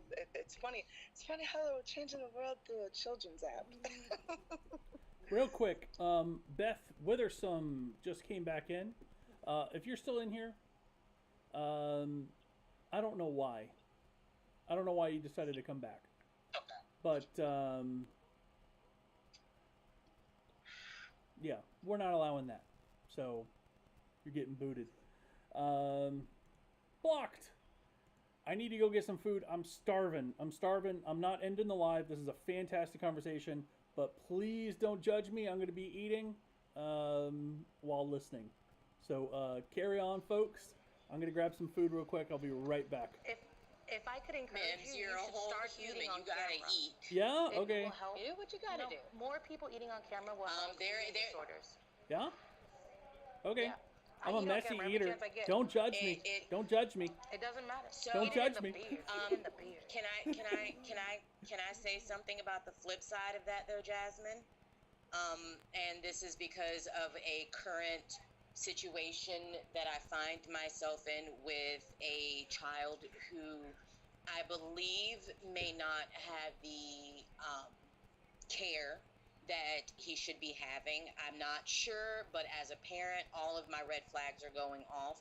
I understand that eating on camera does help. Sorry, I was getting a call, but I understand that it does help with people with eating disorders, but on the flip side of that is that there are people who don't have access to food. Food insecurity is also a real thing, so eating on camera may in fact have an opposite effect on people that don't have. Well, I'll take that out. bites If I off could screen challenge and you, chew on camera. How about that? No, but I want to, don't do that. Listen, I want to challenge what Blue said, because the point is we want people to see somebody eating on camera to say, I want help. I want community support. I don't have groceries. If you see someone eating on camera and they ain't shit at your house, you contact us. This is how communities are built. We don't stop people from eating. We make sure everyone can eat. And I respect that answer. Thank you for that. I just, like I said, because of a child that I have apparently found myself in connection with in the neighborhood where I'm currently residing, that was my fear. And now the child does come over here literally every day to get something to eat, like a snack and something to drink. And usually it's dark outside, so we bring him home, which is 4 streets away from where we are. But I do absolutely love what you just said. My fear, again, just a little pushback, is that the shame attached to that, people have been made to feel shame for not having just the bare necessities. And I know this because I live this. And so I get where you're coming from, and I support that as well. And I'm hoping that anybody that's listening heard what they just said about reaching out if you don't have what you need for survival. That's what we need to do. We need to break the stigma around suffering in silence. There's no need to suffer in silence. We are supposed to be a community. Mutual aid is a real thing. I do it. I do mutual aid. And this is another reason why I was giving a little bit of pushback to Jasmine, is because these are things that I have witnessed from my perspective. And I wanted to know how we could normalize, reaching out for help when we need it, even to strangers. That's another thing. People being afraid to reach out just because we don't actively, physically know each other. Okay, A big thing we can do, a simple thing that we could do is start saying, like he did, I'm about to eat, right? And people could simply say, mods can say, if you are someone in this live that does not have access to food, post your Cash App. We'll hit you with, what I'm saying? The group, everybody in this live sent somebody $1. Everybody could eat. You see what I'm saying? So I just feel like I know what the problems are, but we cannot fiscally plan ourselves out of poverty. People who are suffering from a financial shortfall, it is usually not through their own efforts or merits. In the United States, we have something called upward mobility. If you are born poor, chances are you will die poor. You never had a shot. Now I'm going to tell you right now, by hook and crook and a lot of unethical dancing, I was able to take myself from a poor child, a foster child, and turn myself into whatever it is that I've got going on right now. But that took a lot of dancing, and not everyone has the spoons for that. The only reason I have to say that I'm where I am is because I'm spiteful. And for every person that was like, you ain't gonna do it, I've done it. So I love when people tell me I'm not gonna win. I love when people tell me I'm not gonna get on ballots, because that's consistently happening. You're definitely But we wrong. have to You start are gonna normalizing. Oh no, I'm definitely gonna win, but we have to start normalizing that poverty doesn't occur through a fault of your own. Poverty occurs because the system we've been placed in fucks us over. Thank you, Jasmine. I just wanted to, I was pushing back because I could not, myself, I'm speaking for me, I could not in my brain figure out how to get around or through, and thank you for actually calling, one, I'm a mod in here, so thank you for calling the mods out saying, you know, if you're dealing with these kinds of things, drop your cash out, because you're right. If each one of us who could afford to dropped $1, that could change things. So thank you, Jasmine, for challenging me and the way that I could not think of or see or whatever. Thank you for giving me a new perspective. This is why Jasmine Sherman has earned my vote, because of things like this. It can be done. It will be done. So thank you. I just kind of wanted to add as well. So, like, I have diabetes. I'm on medication that actually suppresses my appetite. So, and also being a undiagnosed ADD person, like, I hyperfocus. So if I am not reminded to eat, I will not eat for hours. Yeah, and then I will crash and then wonder, why am I crashing? So when I see somebody eat, I'm like, okay, I have to remember to eat so that I don't die. Like, it's difficult because, like, I hyperfocus. And when I hyperfocus, I forget everything else in the world. I'm sorry if anybody else wants to talk, but I'm just going to say this real quick because the chat's starting to get on my nerves again. If you can't stay on the topic we talking about right now, please scroll. Please go. Because the conversation we're having right now is too important to start bringing in all of that other political BS. Like, we're not even talking about DeSatan or anybody else. We're talking about people who are literally going without food. We're talking about people that are going without the bare necessities. I need y'all to stay on topic. We're not doing this back and forth. I'm going to start blocking people that quick. If y'all can't focus on these important topics, it's not about all of that nonsense. Billy, the whatever, actually, I do get to dictate, because this is what I'm doing right now. Bye-bye. Bye-bye. Because I'm Change the name of the live then? I've been live almost... Look, these topics are too important. If you don't like the way it's set up, just swipe on. It's easy as that. It's easy as that. Just swipe on. If you're going to be stubborn, the difference between some of y'all in the comments and us is mental flexibility. And being mentally flexible is way stronger than being stubborn. So if you don't like how something's being done, just swipe on. Go back to your safe space. This is a safe space, but not for racists. So... I just wanted to make a quick, I wanted to come back up in the box to make a point. There was two things I wanted to talk about. The first thing was that young lady, I'm so glad that she came up here and shared her story. Because if you remember, right when the quote-unquote leak came out before they overturned Roe v. Wade, there was that paper that was written with Amy Barrett Coleman, talking about the lack of children in the adoption system right now, how we have a shortage of babies to adopt. That is why CPS is taking children left and right. First of all. The other thing that I wanted... You said it right the first time. What? The other thing that I wanted to talk about really quick is the mutual aid that we were just talking about, how, you know, we all need to help each other. Hold on 1 second. I'll charge it in a minute, baby. Just give me a minute. I'm talking, okay? Sorry, my daughter's trying to get my attention. There is a person in the comments right now who, if it was not for them, I would not have groceries in my pantry now. Okay? This person, I'm not going to shout them out because they're very private and I love them to death.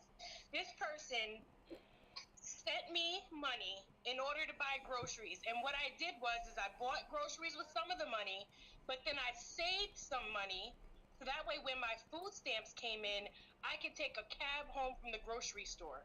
Because of this person, my kitchen has more groceries in it than it has seen in months. Because I was able to take a cab home from the grocery store instead of hopping on the bus or walking home with bags and my slip disc in my back and torn ACL in my knee. Because of this person. So, if you have it to donate or help others, you have no idea what kind of blessing you could bring into somebody's life just by slipping them a little, and there should be no shame in anybody posting their Cash App and their Venmo in their bio.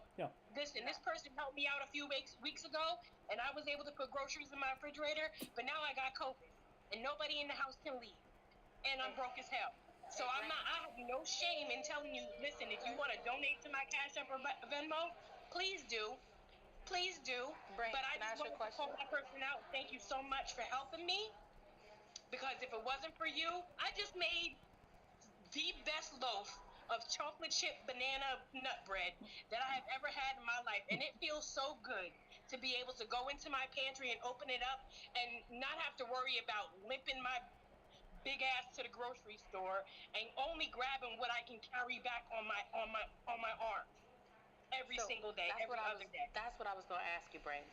Would you be offended if I asked how we could get you a shopping cart? So I'm from New York, and we have these little shopping carts, square baskets, so you could put a bunch of shit in your cart to take, so you don't have to carry it. Would that be something? I'm not offended at all. I actually had one, and it fell apart. I live on the 5th floor.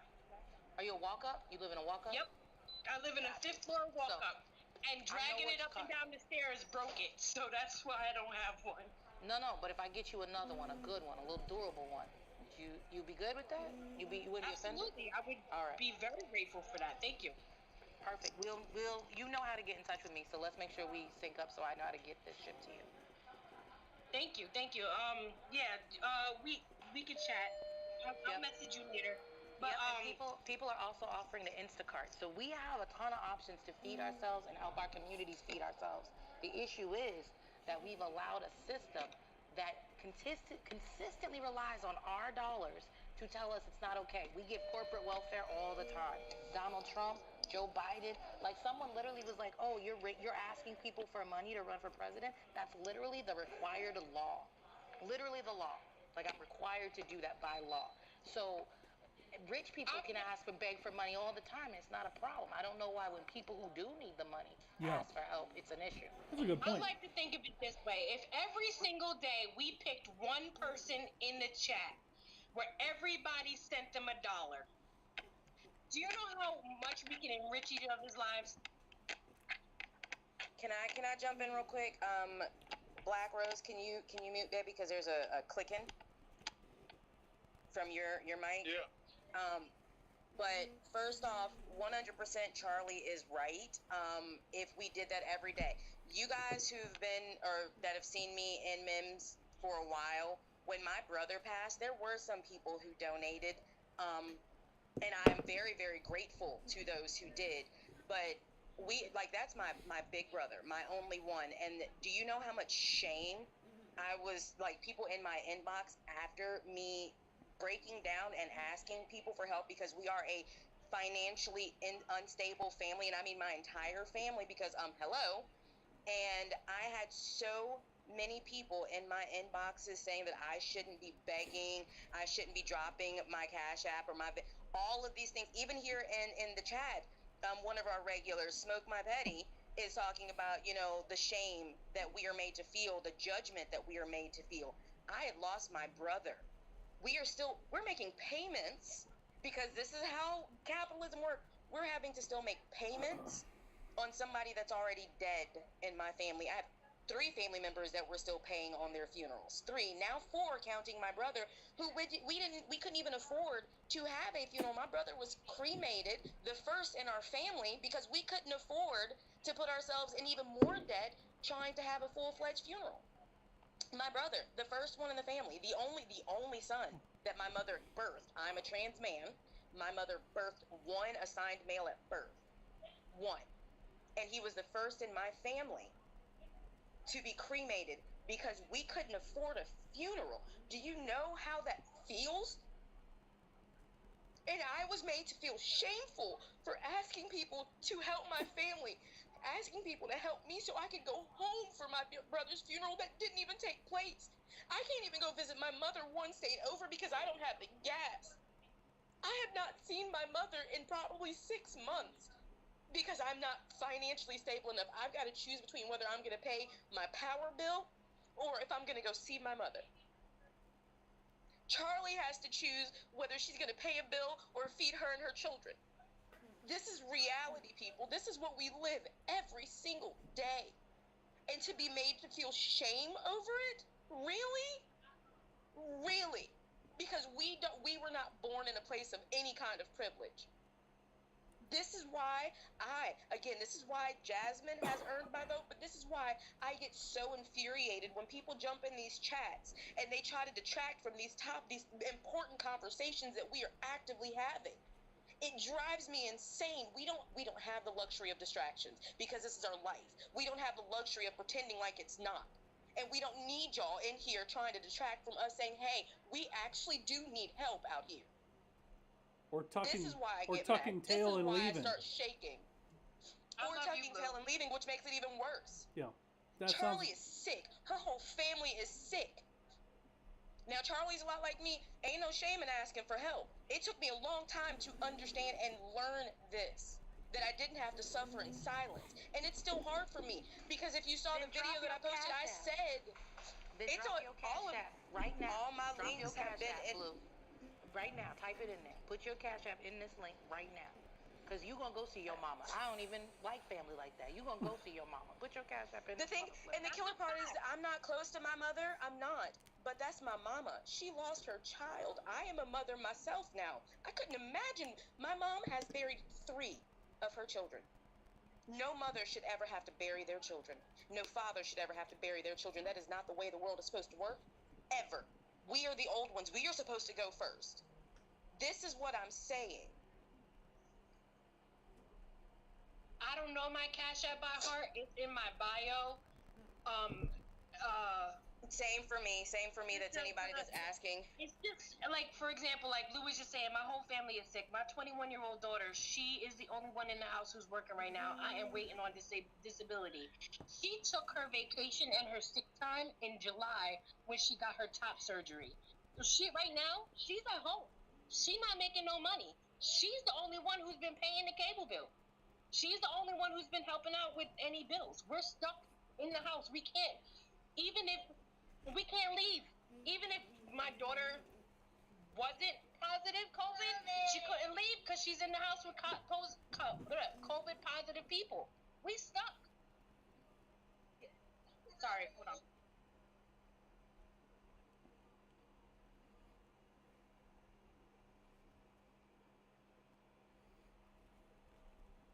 There's so much work that can be done here. We just have to think outside the box and do it.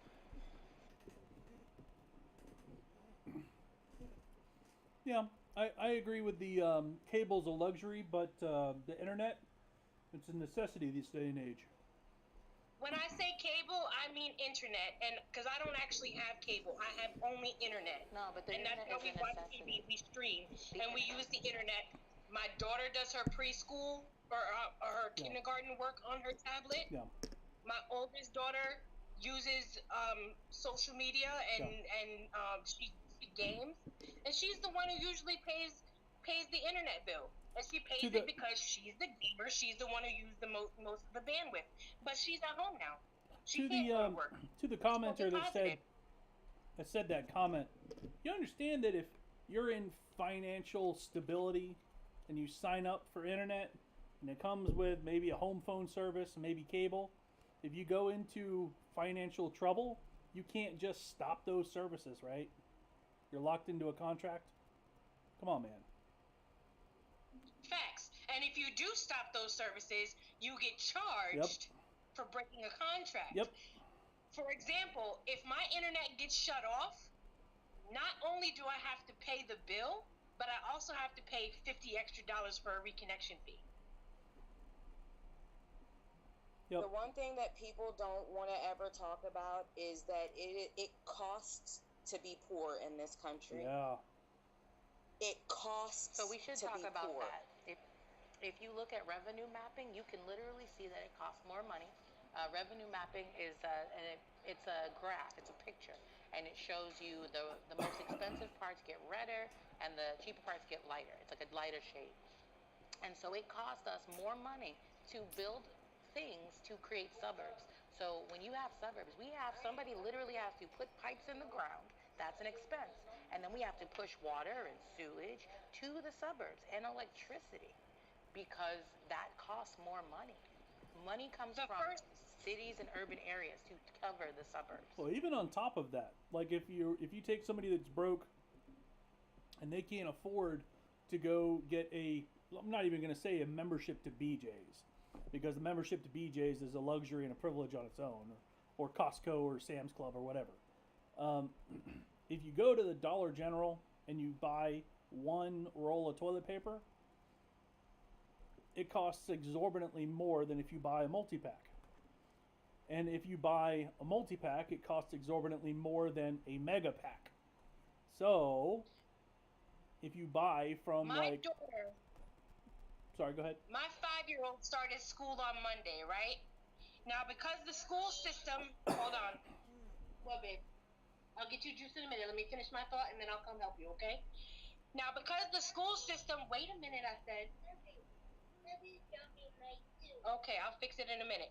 Now, because the school system didn't put her on the bus route, the school bus route right away, I had to bring my daughter to school on public transportation. That's the reason why we got COVID. It cost me $11 a day to go to and from school to pick her up. $2.50 to drop her off, and then $2.50 for me to come home, and then $2.50 for me to go get her, and then $2.50 for me to come back home. Now, here's the catcher. If I had called the school and told them I can't afford to bring my daughter to school because I don't have bus fare, and she missed all them days without an excuse note from a doctor, they would call CPS on me and take my child from me because I cannot afford to bring her to school on the public bus system, even though it's the public bus, the public school system who didn't put my daughter on a bus route yet. And then the government would pay. That makes sense. Then they would pay another person to watch your kid. They would pay them $800 to $1,000 a month to watch your kid, instead of just leaving them the fuck with the parents and paying the parents that need help. Can I interject? I'm gonna one up. So hold on. I just wanted to one up, but I'll wait. We're gonna go bottom right. Yeah. Hello, Yeah, 'cause I'm Auntie. at work, but I just wanted to jump in on this conversation because it's so relevant to my situation right now. Can we talk about how this city oppresses the poor? Because I pinned all the information to the top of my page, but my water bill is currently $1,400, almost $1,500, and its interest is building up every single month, $100. And they won't take payments from me. They want everything all together at once. So I'm about to lose my water now, and I'm trying to get help for that. Wow. You know, I pulled my property taxes. My house almost got foreclosed. New York State said I got paid too much money. My power bill, I tried to get help for that. The New York State said I made too much money. So I make too much. I make just above the line, so I make too much to actually get help, but I'm literally drowning. So I'm just this is so in my situation right now. So I agree. Can we just stop with the foolishness about Is your making people feel do bad you have for do you have a asking Venmo? for help. Do you have And a Venmo in your bio? I have my Cash App Cash and App. I have the GoFundMe up there too. Okay, good. But like I can just relate because I felt bad. Like I literally feel like an internet beggar asking for help. But I have 2 girls. I have females. Like we can't be You're not a without beggar. water. So yeah, But not even that. Let's make the, like, Tizzy, do me a favor though. Let's be realistic about this, right? You have humans that you are providing for. You have, like, water is a necessity. And so the fact that the bill is that high, we definitely need to meet so we can talk about how we get that bill down. But I also want people who are in the comments to think about this. When you, like, how did it get that high? How many months? Think about late fees. Think about interest. Yeah. Like, it's nickeling and diming. Yeah. It costs more to be a poor person. Your payments have a higher interest. They literally charge you more money because they know you don't have any money. Every time a bank charges you an overdraft fee, would you be overdrafting if you had the money? No, you wouldn't. So this is what I'm saying. I just feel like we put ourselves in weird situations where we pretend that it's a financial literacy problem when it's the fact that corporations don't pay people accurately, when it's the fact that our leaders are greedy and do not make sure that the people that are selling us things or renting us things are doing it ethically, right? For example, Charlie has children that are sick. Charlie's child is not on the bus route. Why is somebody from that school board who is in charge of the buses not making sure there's a supplemental bus to pick children up who were forgotten? Because if it happened to Charlie's child, I bet you it happened to other children. Yep. You see what I'm saying? We have to stop accepting this low bar, and we have to start radicalizing and revolutionizing the way we handle the problems. Somebody says they can't find your Cash App, Charlie. Is it in your bio?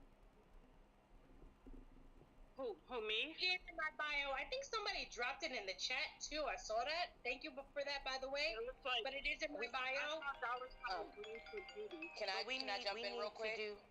Yes, after we get Tizzy to put their Venmo in the chat as well, because they got a $1,400 Yeah. water bill. Yeah. Tizzy, put your stuff in chat too, friend.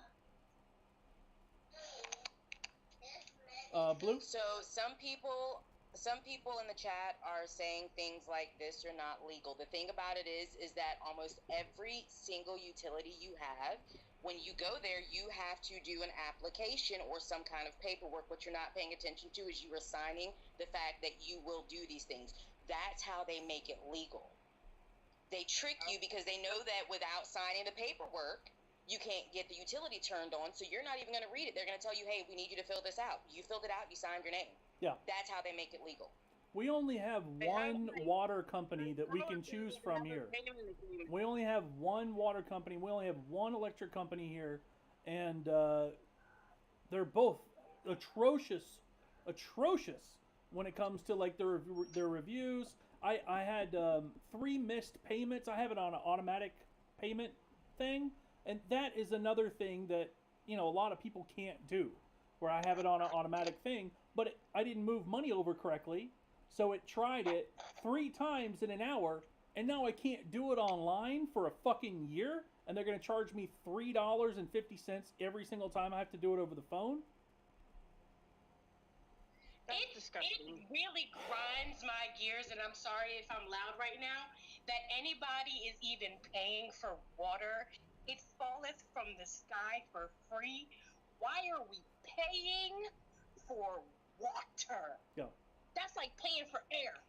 It's like paying for land. I've been screaming it for years, and It's they're like going to paying for eventually, I land. guarantee you, if people that are in power continue to stay in power, we're going to start paying for air, Charlie. Let's be real about that. They're going to charge for anything they can monetize. They're going to monetize, especially if it's something that we cannot literally live without. Like, I don't know if y'all ever watched the Dr. Seuss movie, what is it with the sneeze? Lorax? Lorax? Yes, the Lorax. Think the Lorax. That's going to become reality. I know it sounds far-fetched and it's crazy because it's a cartoon, but they literally charge for everything, including air in that movie. And do not tell me for a second that if those who are in power right now could not figure out how to put a bubble around this planet and make air something they can monetize, that they would not. They totally would. Yeah. We know they would. I would also... who learned me that in some states it's illegal to collect rainwater. It's illegal in Mississippi and Louisiana. It's illegal in Mississippi and Louisiana. There's some reasons I just for want to that. make a comment real quick. Sure. To the lady that has the debt with the water, you may want to check the legal side of it, because if you owe money to anybody and you send legal tender and they refuse it and send it back, that's illegal. I was just about to say that, actually. It is illegal. So even if they say we don't want payments, you send them a payment. Send them whatever you can. It doesn't have to be a large amount. You can send them $5. No, actually, it has to be a minimum of $10, and if they accept it, then they cannot require you to. They cannot cancel any of your stuff. They can't require full payment from there, because and if they deny it, if they reject payment, then from what I understand, then the debt itself is canceled, because by returning the payment, they're saying that you don't owe that. Yes, that's what I'm getting at. So if they send it back to you, they send you back your money, you could take that to court and they will level out your debt. Check into it. That's how they almost took my house, by not taking partial payment. They were just like charging, like, it was thousands. Like, I literally poured all my resources to protect my house. And then my house is like really old, and then there was a toilet situation, and the water bill ran up. It's just been like hell ever since I had to replace my hot water tank last year. Does this work for credit cards too? Somebody's asking in the chat. This works for all debt. All debt. Now, with credit cards, it's a little tricky, because they do tell you that you have a minimum payment usually tied to credit cards, but as long as you're making any kind of payment that's $10 or above, from my understanding, and Lawbish in the chat has also been dropping some information, so y'all scroll up and pay attention. But from my understanding, if they reject any payment that is $10 or above, then they are in essence saying that you do not owe the debt, and you can take them to court showing that they return the payment. And from what my understanding and what I've been told, that is supposed to cancel out the debt. And yes, it goes for all debt. Your understanding so if you want to go ahead and try that, man, you can cancel out for $1,400. Lawyer. You guys are both correct. The issue that people have, or that Tizzy would have, is the lawyer, the legal representation to fight this case. That's the other part of it. There's public help. We've got several lawyers on low income. Lawbish says she's checking in the Fair Debt Collection Act. Okay, but where do you live, and where does Tizzy live? You see what I'm saying? I live in Texas. The one thing that I will say about Smoochie, most states, I don't know where Tizzy lives, and I don't presume to say that it is something in Tizzy's space, but this is a thing that I've actually been doing more research about, because being in a live chat, just listening and trying to educate myself. I don't remember whose chat I was in that day, but they were talking about legal aid. Actually, I do know whose it was. It was Precious. It was over the weekend, and somebody was talking about how it's going to take some serious legwork, but most states do in fact have some form of legal aid that you can reach out to. You just have to find it. The problem is that not everybody has access, again, to the internet or the ability to contact these people. So that's where they're putting these roadblocks in the place for a reason. So in like situations when it's Tizzy, then it falls back on us. If Tizzy doesn't have access to the internet, it falls on us as Tizzy's community to do some of the legwork for Tizzy and get that information to Tizzy. Like, that's something that we also need to start talking about. Yes, it may not be, like Jasmine was pointing out, you live somewhere that Tizzy may not. But then that ties back to, hey, now, Blue, Charlie, Smoochie, everybody in the chat, start doing the research. Tizzy, let us know around where you are located, and we can do some of the legwork. That is a part of mutual aid. That is a part of community. Community means everybody does the work. If there's a will, there's a way, and it doesn't hurt to try. You know what I'm saying? Yeah. Well, thank you guys so much. I appreciate it, because I'm just like, I've been flailing for like ever since last year. Like, I need a new washing machine, and I can't even get that until I make sure that the water's straight. So, like, just thank you for the discussion and any help whatsoever. I appreciate it. Tizzy, Thanks for coming through, friend. Did you drop your Cash App or your Venmo? Did you already drop your? Okay. Yes, please do. Tizzy, can you drop yours? And Charlie, can you drop yours too? I don't know it by heart, but if you click on my pretty little green picture right there, you can go to my page, and it's right there in my bio. And I just want to say really quick, I really appreciate somebody already sent me a Cash App, and I just wanted to say thank you. And to anybody else who is willing to help and can help, either me or Tizzy or anybody else who is in dire straits right now, please, Stacy, and just drop my Cash App right there. Thank you so much. I thank you. You guys don't even know, like the pressure. Also, don't send me any gifts on TikTok. Okay. TikTok takes so much off of it. I appreciate it. I love it. I really do. Give it to people that are needing it. Really quick, I pinned 3 videos to the top of my page, and one of them explains, like, if anybody wants to know more details about what happened, it's at the top of my page, like from last year up till now. But thank you guys again for your help. Thank you. Thanks for coming through, friend. Just isms and acronyms. Trust, baby, we know it's happening everywhere. Like, we all feel your pain. This is a collective problem, and it's going to deal with the collective. Like, the collective has to fix it. Like, that's the thing. We completely understand. Like, this is the thing. People who can't donate are also made, like, they feel this internal shame because they can't, because they're also dealing with financial instability and insecurity as well. Shame is coming from everybody except for those who have the ability to change and fix this problem and to help. Notice how that's happening, y'all. Pay attention to that too. I don't want anybody feeling bad that they can't donate or like drop a single dollar for me, because guess what? I can't drop a dollar to anybody right now either. I don't have it. I literally am staying in my best friend's house because I'm also dealing with housing insecurity. Right. So, do I feel bad that I can't drop money to the people that I have come to care about? Yes, I do feel bad. I feel bad that I can't help anybody. I'm trying to help myself so I can. Yeah. But again, there is shame from both sides, and I want everybody to understand you should not be feeling bad because you're in the same boat that we're in. We didn't do this to ourselves. We didn't create this system. We didn't create these problems. We have to live in it together. So I wanted to say that because I know that I'm not the only one who feels bad when I can't donate to people who need help. I always feel bad. I always feel bad, and that's exactly why I could never be rich.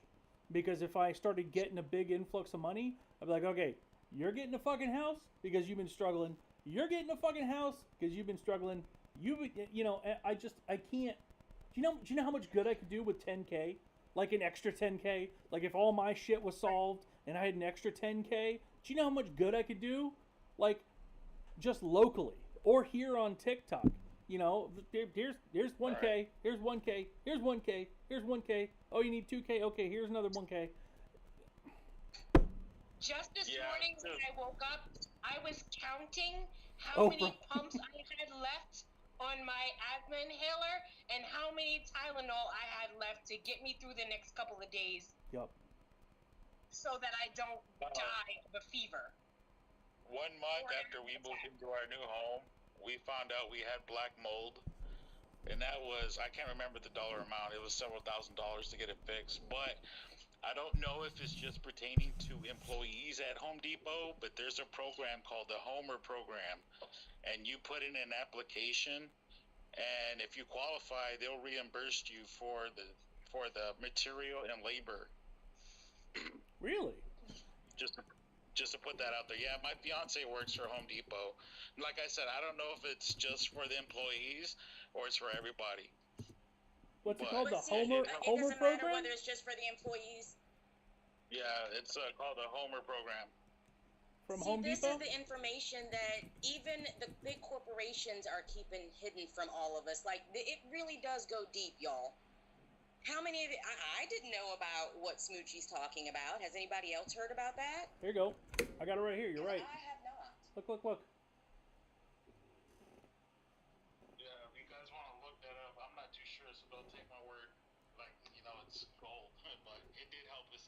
For associates, children. For associates. So it's just for associates, it looks like. Topic real quick and talk about how it's not just the government who keeps that stuff, but it's also the big chain like these chain stores, these corporations keeping all of this vital information because they want it makes on paper it makes them look like they're doing great things, but we all know behind closed doors the fact that they're trying to keep as much of that money as they possibly can. This is what I'm talking about. Like, I thank you for that information. This is the kind of information that we all should be putting out on our platform. I understand people get afraid of being banned, but it's TikTok. We're talking about real life, things that can help people right now in real life. Yeah, we had when I first. Don't forget your local churches. They can help too. You know what I'm saying? There's churches that will turn you away because you're not in their faith, but then there's some churches that will help you out regardless of what you believe in. There's a lot of temples out there too, Jewish temples. They do a lot of outreach programs too. It doesn't matter if you're in their faith or not. The congregation I used to be in, they help you out with anything. Like if you had car troubles and there was a mechanic, and if you you didn't have no money to buy the part, they would get together, buy the part, and send that mechanic out there to work on your car. Yeah. You know, they did stuff like that. The community does a lot. You just got to look for it, and the help is out there. Yeah, I'm in the boat where, so a lot of y'all know that I went through cancer in 2015. What a lot of y'all don't know though, maybe a few of you do. I'll just kind of tell the story. So my wife and I got engaged, and when we got married, little did we know I actually had cancer. I had cancer when we were married, and so we got married in May. We bought a house in June, and I got cancer in July. And I got $90,000 worth of one round of chemo and surgery, cancer bills. And I'm at this point where I'm just like, I got a big ass fucking mountain of debt. It's medical debt. Just throw it in the fucking pile. Just throw it in the fucking pile. There's nothing I can do with it. I was stressing out about it. I was, and at this point, I'm like, throw it in the fucking pile. I don't care. I don't care. And I recently got a physical, like a yearly physical, and they have been harassing me to pay my bill, and I still haven't gotten the results back from the test that I took. And it's just the generic test, pee in a cup, they do blood work. And I just checked yesterday, and they still don't have my test results. And yet they keep calling me every few days asking for a payment. And I'm like, well, where's my test results? Throw it in the fucking pile. Thank you, Jerry. Thank you for the Cash App. Thank you. Your Real chemo quick, had to be so paid there's somebody before in the chat. treatment? Jesus Christ. Yeah, actually the same thing happened to my oldest sister, the first of my mother's children who she had to bury. They would not do any of her chemo or her radiation or any of her health care until she paid.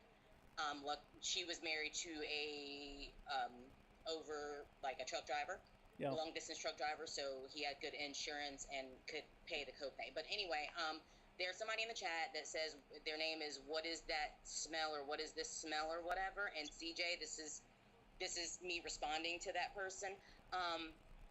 It's not irony. I understand that there are people that don't have access to TikTok because they don't have access to the internet. What community means is that if you do have access to it, you use your access and your privilege, you take that information outside into the real world and help those who do not have access like you have access. That is what community means. Right. I'm going to break it down. I broke it down for you. You are here. So what you learn here, you take out there and you help spread that information to those who don't have it. Got it? If you have a technical skill, if you have a technical skill too, I mean, if you know how to do carpentry or anything, plumbing, and then if you come across anybody that needs help, that's an opportunity for you to go and help that person. You know what I'm saying? Yeah. Because there was a time when we all needed help, Yeah. and we couldn't do it, and you wish somebody was there, and then you have the opportunity to show somebody, hey, and then they can turn and pay it forward. You know what I'm saying? And by by your response just now to what I said, I already understand what kind of person you are. It's not a privilege. I pay earned money for it. It would be a privilege if it was free. So having something that is literally a necessity these days, like the internet, because I don't know, work from home, you tell people to go get a job. Most jobs work from home these days because of the pandemic. Where children who are homeschooled. The internet is a necessity. It's not a privilege.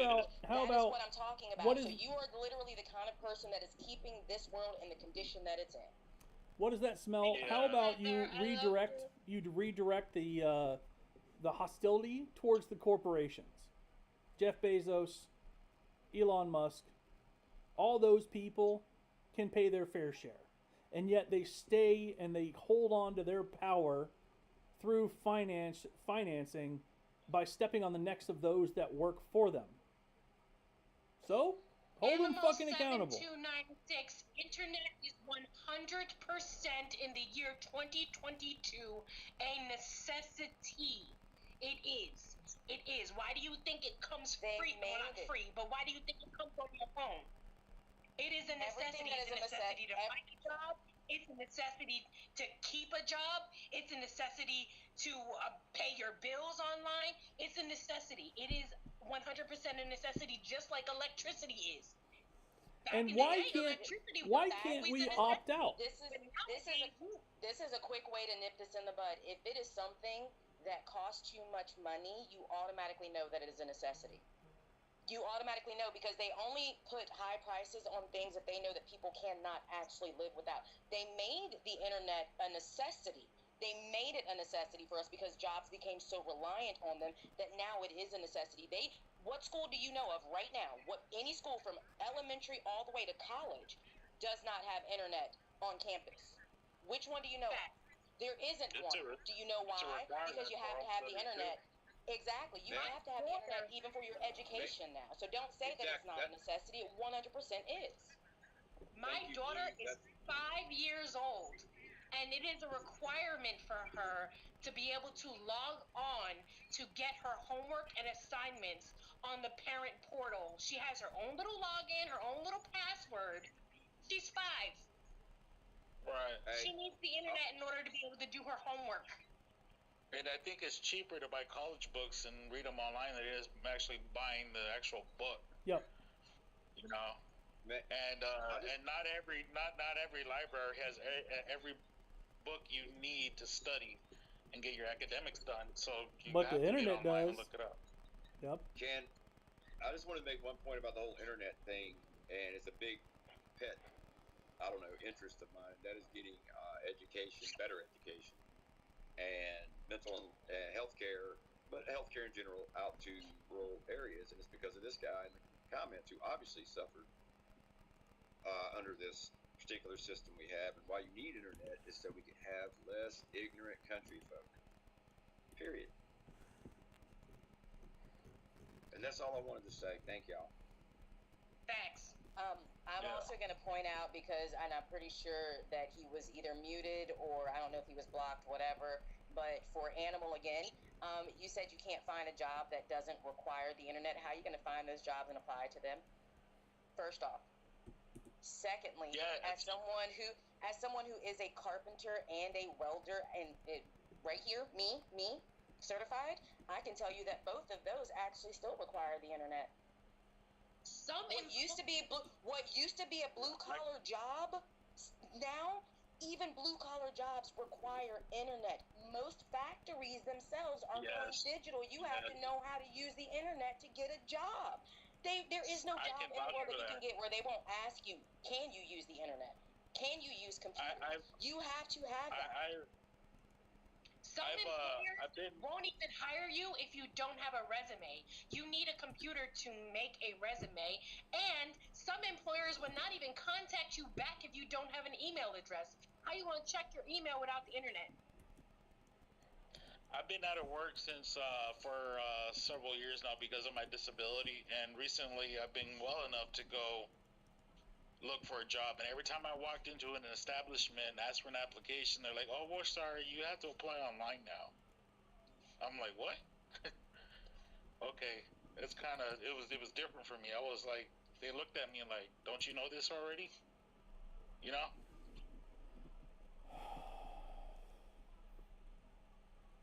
Yeah, I was actually going to say that you can't even apply for a job unless you have the internet. Like I actually, everything that I do, and I work for the state, like, is email this person, and you have to have, like, in order for me to actually have a resume, I have to have internet access to, um, to put all of my jobs in for whatever I do for the state, and then I have to send that as a as a part of my application to another state agency. So where, like, the internet is essential to life now. Like, you cannot live without it Same with phones. unless you like living under a rock. Yeah. Okay, I'm just gonna. People are saying depends on where you live because there's some, little rural towns. I get that, but the fact of the matter is how many of us actively live there, and do we have the funds to move to these places to get these jobs that don't require the internet? If we could do that, do y'all hear how you sound? Do you hear we understand that there are some places where they don't require the internet, but we don't live in those places. We have to go with what's closest to us in proximity. We have to take the jobs that we have access to, and we don't have access to them without the internet. Andrew, if you're still in here, thank you for the cash app. Also, somebody in the chat, magazine, because I'm not even going to waste my time with the fact that you have that as your name.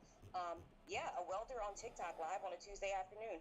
Just because I'm certified to weld and just because I do construction and carpentry does not mean that that is actively what I'm doing for employment right now.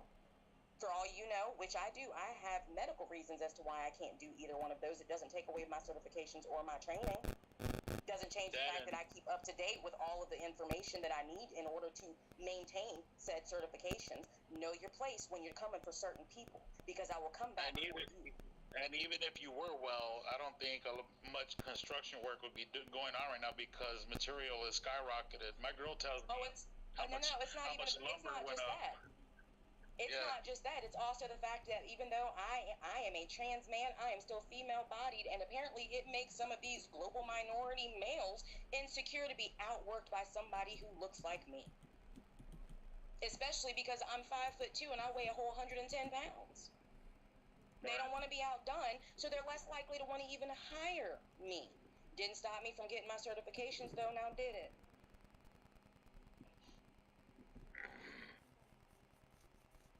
Well, I gotta go, y'all. It was nice talking to you. Thanks I for just coming want to through. let that one young lady, man, letting her know about that little deal with the credit.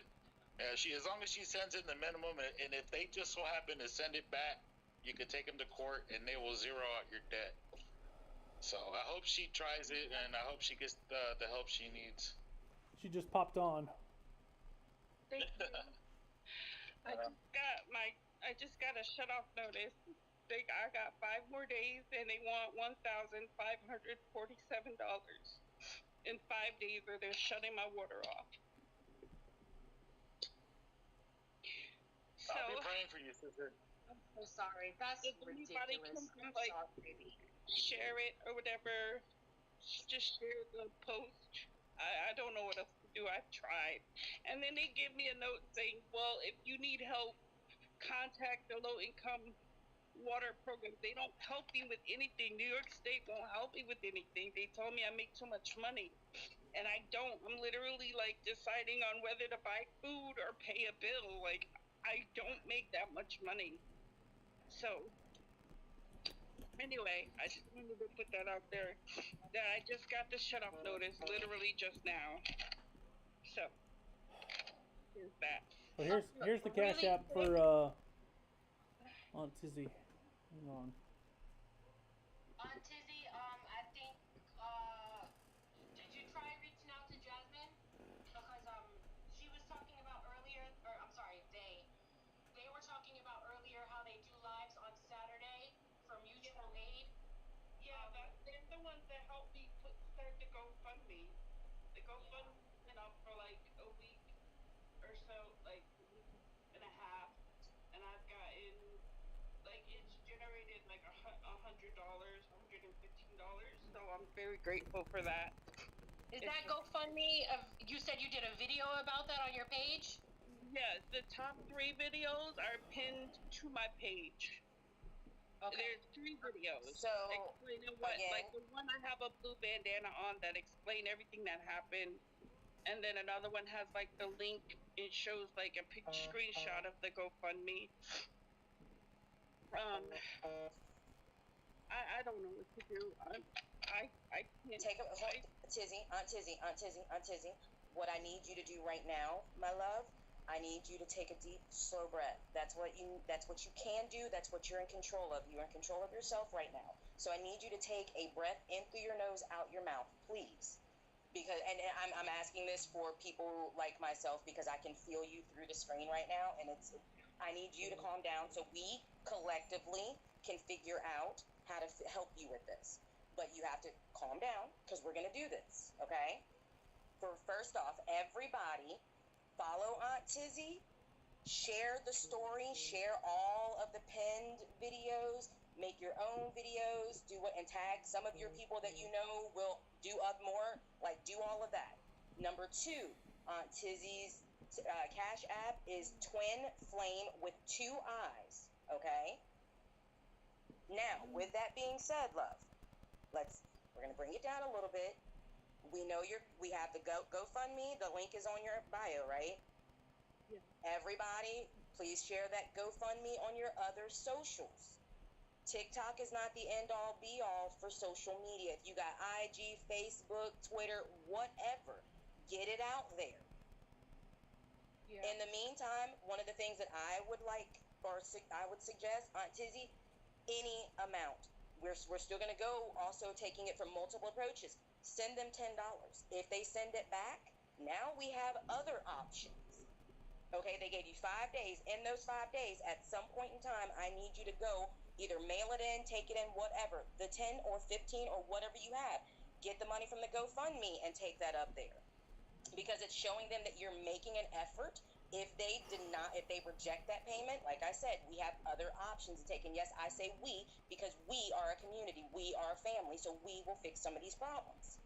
Now, again, I'm housing, I have housing and financial insecurity. And even if I can say this with having nothing, I don't understand why the people who do have something aren't saying anything. Let's get with it, community. Let's do what needs to be done. Let's help Aunt Tizzy get this problem taken care of. I don't want to interrupt you, Blue, but my phone is glitching really bad.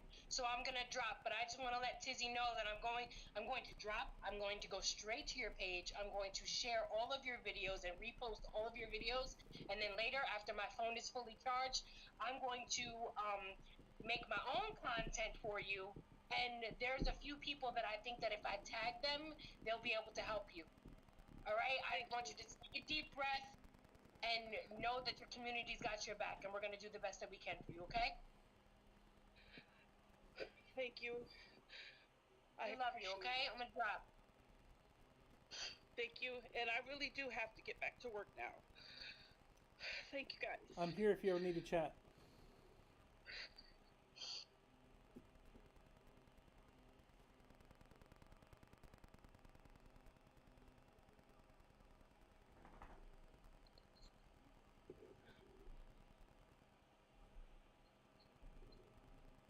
I honestly, the whole, like, if I wasn't back in my own bills, I Yeah. would freaking help. Yeah. I wish I Because could help I'm actually so dealing with much. something. I'm dealing with my energy bill too. So I'm just like, Yeah. just We like just I can had to afford pay my bills. We had and to that pay really, and $300 what really sucks is that to I ours. can't help anybody else. I wish I was without rich. Putting myself out. Yeah, we And I only get paid got a once a water month. bill for our water company. We had to replace our water heater. It was leaking all over the place. Usually our water bill's like $30 a month, $35 a month. We had to replace our whole water fucking heater. It was like $8,000 to get a brand new one. And we just got the bill for our water, and it's over $300 because it was leaking. and I contacted them, and they're like, "Oh, I'm sorry, it was on your property, so you have to pay it all." So we had to pay, on top of replacing it, we had to pay an additional $300 something. That actually happened with me actually about this time last year, and my water bill was not water bill, but my electric bill went up. I rent, and water doesn't, it's not that much, but the water heater was leaking, and it was just continually trying to make the water hot. So the energy was just going off in there, and it was like, it went from like $150 or so, or not even $100 to like $200, $300, and I'm like, what in the heck is going on? And that happened for about 6 months. So Yeah, we had. I just, oh my god. We even had we had our electric on an auto payment thing, and our card expired, and I didn't get a notice or nothing.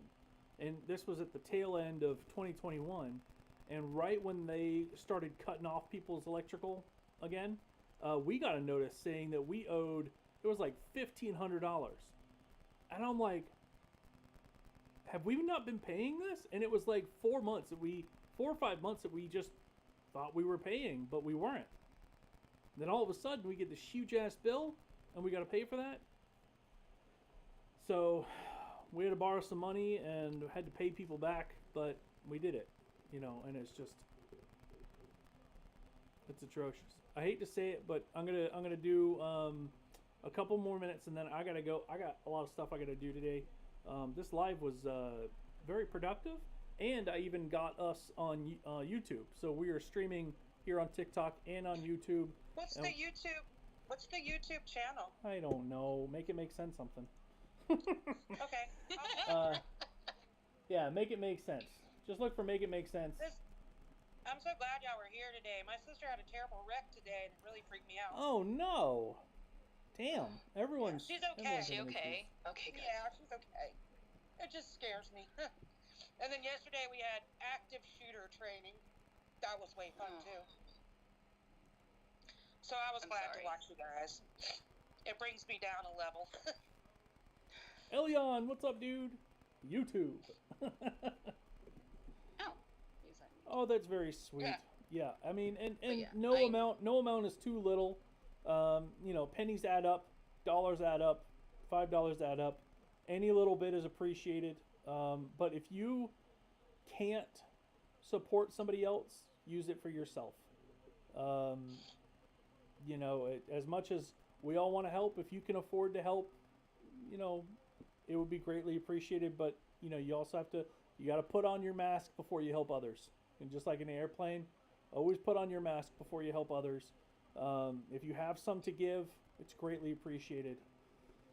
So, thank you all for everyone. That's funny because I tell people that all the time. Oh. Like, if people are asking for help, like, oh, what do I do? But I feel like I have an obligation to this, and it's like, no, you have to do you first, because if you don't take care of yourself, the people who are dependent on you, they lose you. Yeah. And then what are they going to do? What's going to happen? And then you're going to be in the same position. Yep. Yeah. And it's not going to help.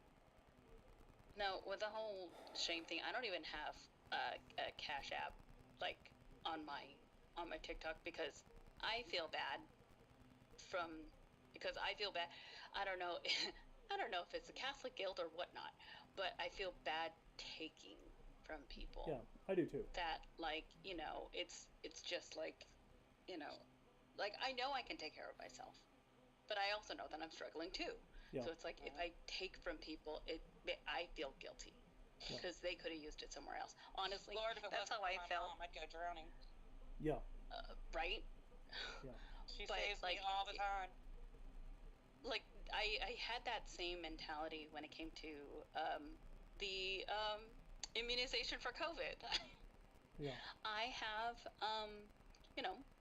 like I said earlier, I have diabetes, so I'm qualified immediately to get. I have an compromised immune system, and then like I was like, you know what? I'm at home. I'm not going anywhere. You know, I'm by my, you know, I'm here with my husband and my son. Like, we hardly go anywhere. And like, why should I take away a vaccination from somebody else who needs it? Because I have great health insurance, and I'm freaking blessed for that. But like, and that was another of the reasoning as well, where it's like, oh, well, I have great health insurance. If I happen to get sick and go to the hospital, it's taken care of. I know I'm not going to have to pay anything, because I didn't have to pay anything for my pregnancy at all with my son. So yeah, I'm just, but my doctor and my therapist, yes, convinced me that, you know, that you are also important. Like, you need to take care of yourself, so the people that, you know, you are taking care of are taken care of. Yeah. Afterwards. Absolutely. So I'm just. Yeah. But you could have spread it to somebody who doesn't have insurance. That's a good point too. Well, that's why I'm like, I stay at home. I work at home. I don't go anywhere. Yeah. And that was the reason why I was just like, okay, well, you know, somebody who doesn't have insurance, because it is free, can go and get it instead. Yeah. So I'm just, yeah. It's the guilt. It's the guilt for me that like, I guess because I have been to that place where I have had nothing. Actually, there was a point where I was living on my own, sort of. I was living in a house full of people, and one of my housemates went back home to Wisconsin, and she brought home a whole bunch of like bratwurst and sausages and stuff that I given her money to pay for, and for half a month, from like the 10th on, because I only get paid once a month, that's all I ate was rice and bratwurst and sausages, because there was nothing else. I didn't want to ask for anybody. It's the guilt for me, but it's also like, if I were to ask pretty much anybody in my direct family for financial support, we would be chastised, made to feel guilty, and then it would be held over our head with manipulations. Oh my God, me too. So that's why I don't ask family for money. Little quick story. I asked family for money. I'm going to make up a little bit of this because some of the information is a little too personal. But we had this is a scenario that happened with another bill, but I'm not going to talk about that. But we were behind on a certain payment and we were going to be fucked. And so we I can't even say that. Well, we asked for help, and it was already past the point where either the full amount was paid or we're going to be in big fuck trouble. And we asked for help. We were chastised, made fun of, and then they said that if they help us, they require us to put them on every single one of our bank accounts. So they see exactly what we do with all our money. What fucked up people? I had no other option. I know, right? So I made 2 new accounts, and I didn't put them on there. And that's where our money's going through. My God. But there you go. That's the kind of shit that I wish my mom could adopt you. She would never have done that to you. I wish some other... I'm not going to say I wish some other people adopted me. But at the same time, I wish that the system wasn't broken enough. I wish the system was better, where I wouldn't have had to have been put up for adoption, and I could have stayed with my parents. Exactly. You know, I know exactly how much I cost as a baby. I know exactly how much I cost. I know exactly how many times They got my lucky that they parents got you. tried to have a kid and they had to settle to adopt. And people are like, oh, you They should got be lucky thankful. they got you. Yeah. They should be glad. Yeah, I mean, They got maybe. an amazing human. Yeah. You know, but you know, when I was going through, we had a lot of medical issues with family, not me included, but a lot of family was going through a lot of medical issues. And during that time, it was my teenager time, so I stayed with a lot of friends for years. Stayed with friends for years, and then when I came back home, I was acting out because I was a lot older. They didn't know how to. I'm going to trauma dump here in a second.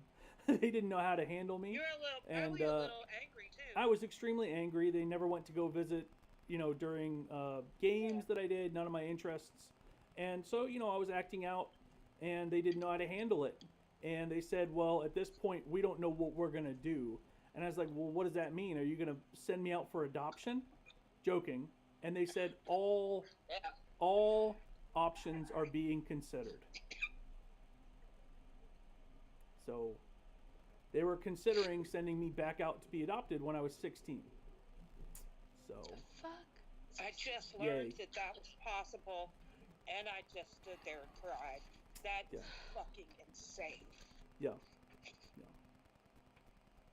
So I know, it's different. It's different when you're born into the family than it is when you're adopted into family. And you know, I do know that there is love there, but you know, it comes with something that they get from it. Like when I asked for financial help, they demanded that I put them on our bank accounts in order for them to pay. And I'm like, what the fuck kind of shit is that? Fine, fuck it. Fine, fuck it. So we all went to the bank. We all put them on our accounts. And then later on, I opened 2 new accounts and said, this is where we're getting our direct deposit, and this is where we're going through. Yeah. You know, but it's like I don't think if I was born into a family, they would have done that, because it's almost like, well, if we do something for you as your parents, then you need to do something for me. And that's how my entire life was until I met my wife, and you know, I was around her family. They should never have adopted. If you can't love somebody unconditionally, then you need to just stop. Yeah. It's a child, and it is your child. Yeah. And you said, I want this child. I want to be their parent. Lawbish, you're right. I went through therapy because I was the problem. I went through so many things in therapy, and I learned a lot. I learned a whole lot. And I eventually learned to keep what I've learned a secret, because every time I would implement what my therapist recommended, we would magically change therapists, because they didn't like that I was finally standing up for myself. So. Oh, they were therapist shopping. Yeah, I they were hate picking that and so much. choosing. Oh, you don't like the way that this therapist is instructing our child to stand and create boundaries? Then we're gonna switch therapists. And then one of the last therapists I had told me he was gonna put me in the hospital if I didn't sit down and basically obey him. And I was like, you know what? Go ahead. I fucking dare you. I'm over it. Yep. I'm over it. Go ahead. I'm over it. Do you have a relationship with your parents now? I do. I actually met my birth parents too. They're nice people. They are part of the MAGA cult, though. I'm sorry. So that's actually why I did these TikToks. That's why I started this, so I could find a middle ground for everybody. You know? Honestly, How old are you? How old am I? My kid? Uh-huh. I'll be 38 in November. Oh, heck yeah. You could be my son. Call me Mom. I got you back. Honestly, like my parents didn't even believe in therapy. So, if y'all don't know, I'm Filipino, so Filipino Catholic. Therapy, especially, you know, back in the day, was seen as, oh, if you go to therapy, like you're crazy. Yeah, you're broken. Like you shouldn't go to a therapist. You should go to a mental institution. Yeah. That was the stigma. Yeah. And then, what was it? So, and then the guilt trip of hey, you know what? I fed you, I clothed you, I put a roof over your head. Like you should be grateful to me. And I looked at them like, excuse me? Like, yeah, that's the shit you're supposed to do. You're my That's your bare minimum, parents. Yeah. That's bare minimum, parents. Let me say this. I've got a 29-year-old and a 35-year-old, 2 grandsons. My son lives with me so we can all make ends meet. Your bare minimum is to feed them, parents. That's your bare minimum. Exactly. So, and actually, so they kept on telling me, like, it's interesting how they were trying to quote unquote lecture me, because hold on, let me go put on my camera. They were trying to lecture me, because it was like, oh, you're supposed to do this and that because we are the parents and you're supposed to respect me, that whole thing, because they're also learning from their generational trauma as well. But they would ask me, hey, what do you think about it? Like, what do you think you should do? And in high school, I quickly turned that around and was like, you tell me what I'm supposed to do and think. Because here you are lecturing me because you don't like what I'm doing for myself to be happy. And you don't like it. So tell me what to do. Yeah. They did not like that at all. And especially, it was my dad. And he is military. He's old school Filipino. Yeah. He is in his 70s right now. So it was like, oh, like, he's like, oh, I don't care, and then changed the subject and sent me on my little way. I was in high school at the time, and I figured all of this shit out when I was in the 6th grade. Yeah. Because I'm a middle child, so I was also ignored. I was bullied heavily at school. Yeah, no me adult too. listened to me. Yep, So me I too. was just like, I used to had to rescue my literally son grow from up by school. myself. Oh my God, He would call me, wish that would tell me happen things with are me. going awful, and I would either go get him or I would write a note for one of my students, and they would bail from school and go grab him from his school and bring him back to me. Wow. I He knew wasn't I knew I was gonna have like parental issues when like one of my therapists was like, "Hey, do you want to go throw the football around outside?" And I was like, "Yeah, it sounds like fucking awesome time." So we went outside and we tossed the football back and forth, and he was like, "Your dad doesn't do this often with you." And I was like, Never. "Ouch." Yeah. Honestly, but I am also undoing everything that they did to me. Yeah. And I'm also trying so hard not to put shit on my son. Yes. I have an 11-year-old. Yes. So it's breaking the generational trauma, breaking the generational thinking, because Yes. my grandfather told my mother and my aunt as children, you are to be seen and not heard. Yep. I was told that too. Like, this is Now also look at me in the now. Philippines as well. Right? So Scary. No one ever tried to say that to me as a child, even my grandparents. I don't know that it would have worked. But I'm like the luck. When I hear people talk, I think how lucky I am, and all I think of is like, maybe that's why I'm a teacher, because then hopefully I can offer some of that out there when people. I know I'm interrupting. I'm sorry, but when I hear your stories, all I can think is, I wish I could just reach out and hug you. I wish I could have been your mom. I wish I could. I wish. And so that I go back to school and I try to relieve some of those wishes. Look, my son tells me the same thing. He's like, Mom, if I was with you, I'd fight everybody.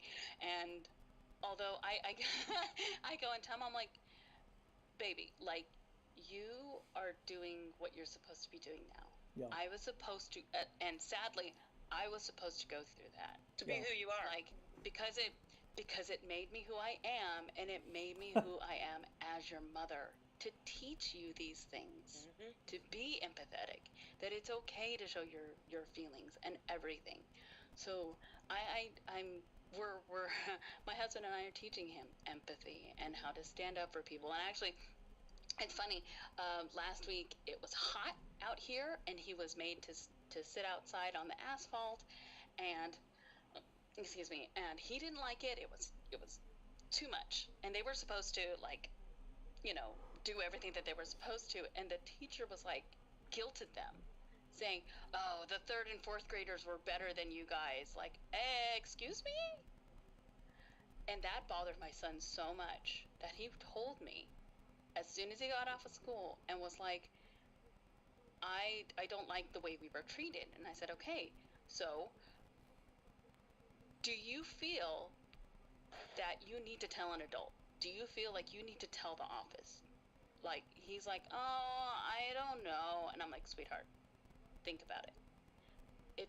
If you had a problem, other kids are going to have a problem too. Yeah. They're just too scared to say it. Absolutely. And he's like, I guess. And I was like, okay, so now with that information, do you feel like you need to tell the office? And he's like, you know what? Yeah, let's go.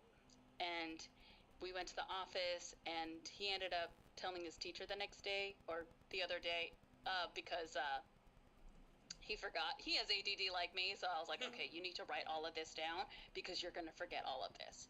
So he forgot he forgot Tuesday to tell the teacher, but told the teacher Wednesday, and even gave him the note and everything of the list of everything that bothered him. And I said, if you're not going to advocate for yourself and your classmates, who's going to advocate for you guys? Because nobody's going to listen to you if you don't. No, sorry. Things are going to continue if you don't say anything. And then all those kids that saw, and all the kids that saw what your little one did may stick with them forever. Side note, Sarah, I think you have a lot of children now. I think everyone in the comments is like, adopt me, adopt me, adopt me. I'll take you all. I love little kids. No, I'll take extra grandchildren. I'm okay with that, Blue. Yay.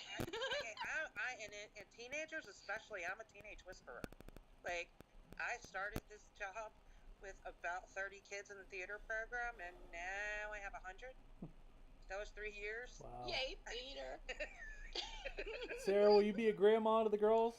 Yep, sure will. And you're not Good. far away. When I come to Clayton, I can catch up with you. Yep. Oh, man. Like, you got a son, right? I have a little one, yep. Yeah. Yep. He started kindergarten or first grade? Kindergarten. My grandson did too. So, I'm gonna let, well, Gotta go. well, I was gonna tell you something, but I still got a lot of people on. I'll DM you. Okay. Keith! Okay. What up, dude? How are you, friend? Hello, Keith. But yeah, I didn't actually start standing up for myself until Yeah. starting the 6th grade. So I was his age when I started standing up for myself. Yeah. Well, I started standing up for myself in like the middle school. That's when I said stop to my bullies. Like I was the kid that always got like picked on, like punched, kicked, spit at. Like I was that kid. They made fun of me because I had a big nose and I was Jewish, even though I was adopted. I'm like, how the fuck does that work? I'm adopted. Like, what? That doesn't make any fucking sense. But like, you know, my nickname was Pinocchio throughout elementary school, middle school, and you know, I was the kid that I was like the beat up kid, and you know, it gave me tough skin. You know, Captain America, I could do this all day. You know, and I finally just had enough. And you know, breaking generational trauma is one of the harder things that we can do, but it's necessary to stop it from reflecting into our children. And, you know, I see my generation and generations around me that are saying, okay, you were an asshole to me, but you can't be an asshole to me anymore. And now that we have kids, we go, okay, now you can't even be an asshole around me because I don't want my kids to see you be that way around me. Like we had family here, and I was calling my little one back because they were about to get in the car and drive off, and I was like, "Hey, boy, come here." Interject with the name, but I was like, "Hey, come on over." And the parent was like, "Oh, you better go. Daddy's gonna get angry." And I'm like, No. "What? Angry?" And I talked to my wife about it, and she was like, "Oh, I fucking heard that too. That pissed me off. Right the fuck off. Talk about dad getting angry. You're gonna make me fucking." I was like, okay. Like, what? I'm not being angry. I don't want my little one to get run over by your car. Right. Come on, Actually, I won't get angry at them. I'll get angry at you for calling me angry. Yeah. How about that? Fucking trying to gaslight. Afraid of me. Get the fuck out of here. Right? Yeah, crazy stops here. Yep. So. Yeah. All right, everybody. I love y'all so much. Thank you for coming on. I've got to go. I'm going to be doing these lives every single day, 10:30 a.m. Eastern Standard Time. East Coast, North Kakalaki in the house. I am on YouTube. Hey, YouTube. What's going on? So don't forget to follow me there. Excuse me. Don't forget to follow me there. If this TikTok keeps banning me and giving me violations, we're going to migrate. We're going to find a way of having maybe even Zoom calls and then casting it into YouTube. That way we'll still be able to have these conversations. So follow me here on YouTube. Thank you everyone on YouTube for following me. Thank you everyone on TikTok for following me. I love y'all so much. We've got to grow this. They can't stop the positivity. We just want to be left alone. We want people to mind their own fucking business. And we're going to fight tooth and nail for you to believe in any Sky Daddy you want. It doesn't matter what skin color you look like. It doesn't matter what gender or sex you are. It doesn't matter who you want to love, as long as it's not toxic, consensual, appropriate. We just want to be left alone. We want to mind our own businesses. So I love y'all so much. Follow me on YouTube right here. Thank you all for following me here. TikTok. Thank you all. All my moderators, y'all are putting in work too. If y'all have a little bit extra cash or anything extra, we had a few people that are really hurting right now. You can find them. We posted a bunch here. If somebody could post the last bit of their Cash App on here for those that need a little extra help. We've got to band together because the government's not here for us. We're here for us. So I'm gonna wait a minute till I see that trickle through. So I am so ready for Halloween, y'all. I can't fucking wait. I'm excited.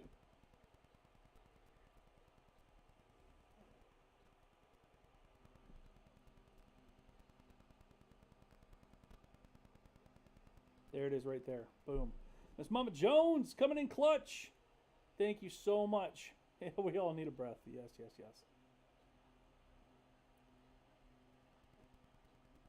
What? When's your birthday? When are you leveling up? October 1st. Guess what? You share a birthday. Oh, no, you don't. Never mind. I thought you shared a birthday with somebody that I knew, but it's the second. It's the second. Oh, your daughter. Very cool. Very cool. What? You want to say hey? Mom? Hop up. Maple says hi. Can you go outside? Neagle beagle poo? Well, everyone have a fantastic rest of the day. Mwah. I will see y'all tomorrow at 10:30. You see you at 10:30? We'll see you at 10:30. Mwah. I don't really want to get licked in the mouth. Mwah. Huh? You go outside? Okay. Dad, I gotta go poo. I love y'all so much. It's so good being back. Y'all have a fantastic day. I will see y'all tomorrow. Bye, everybody.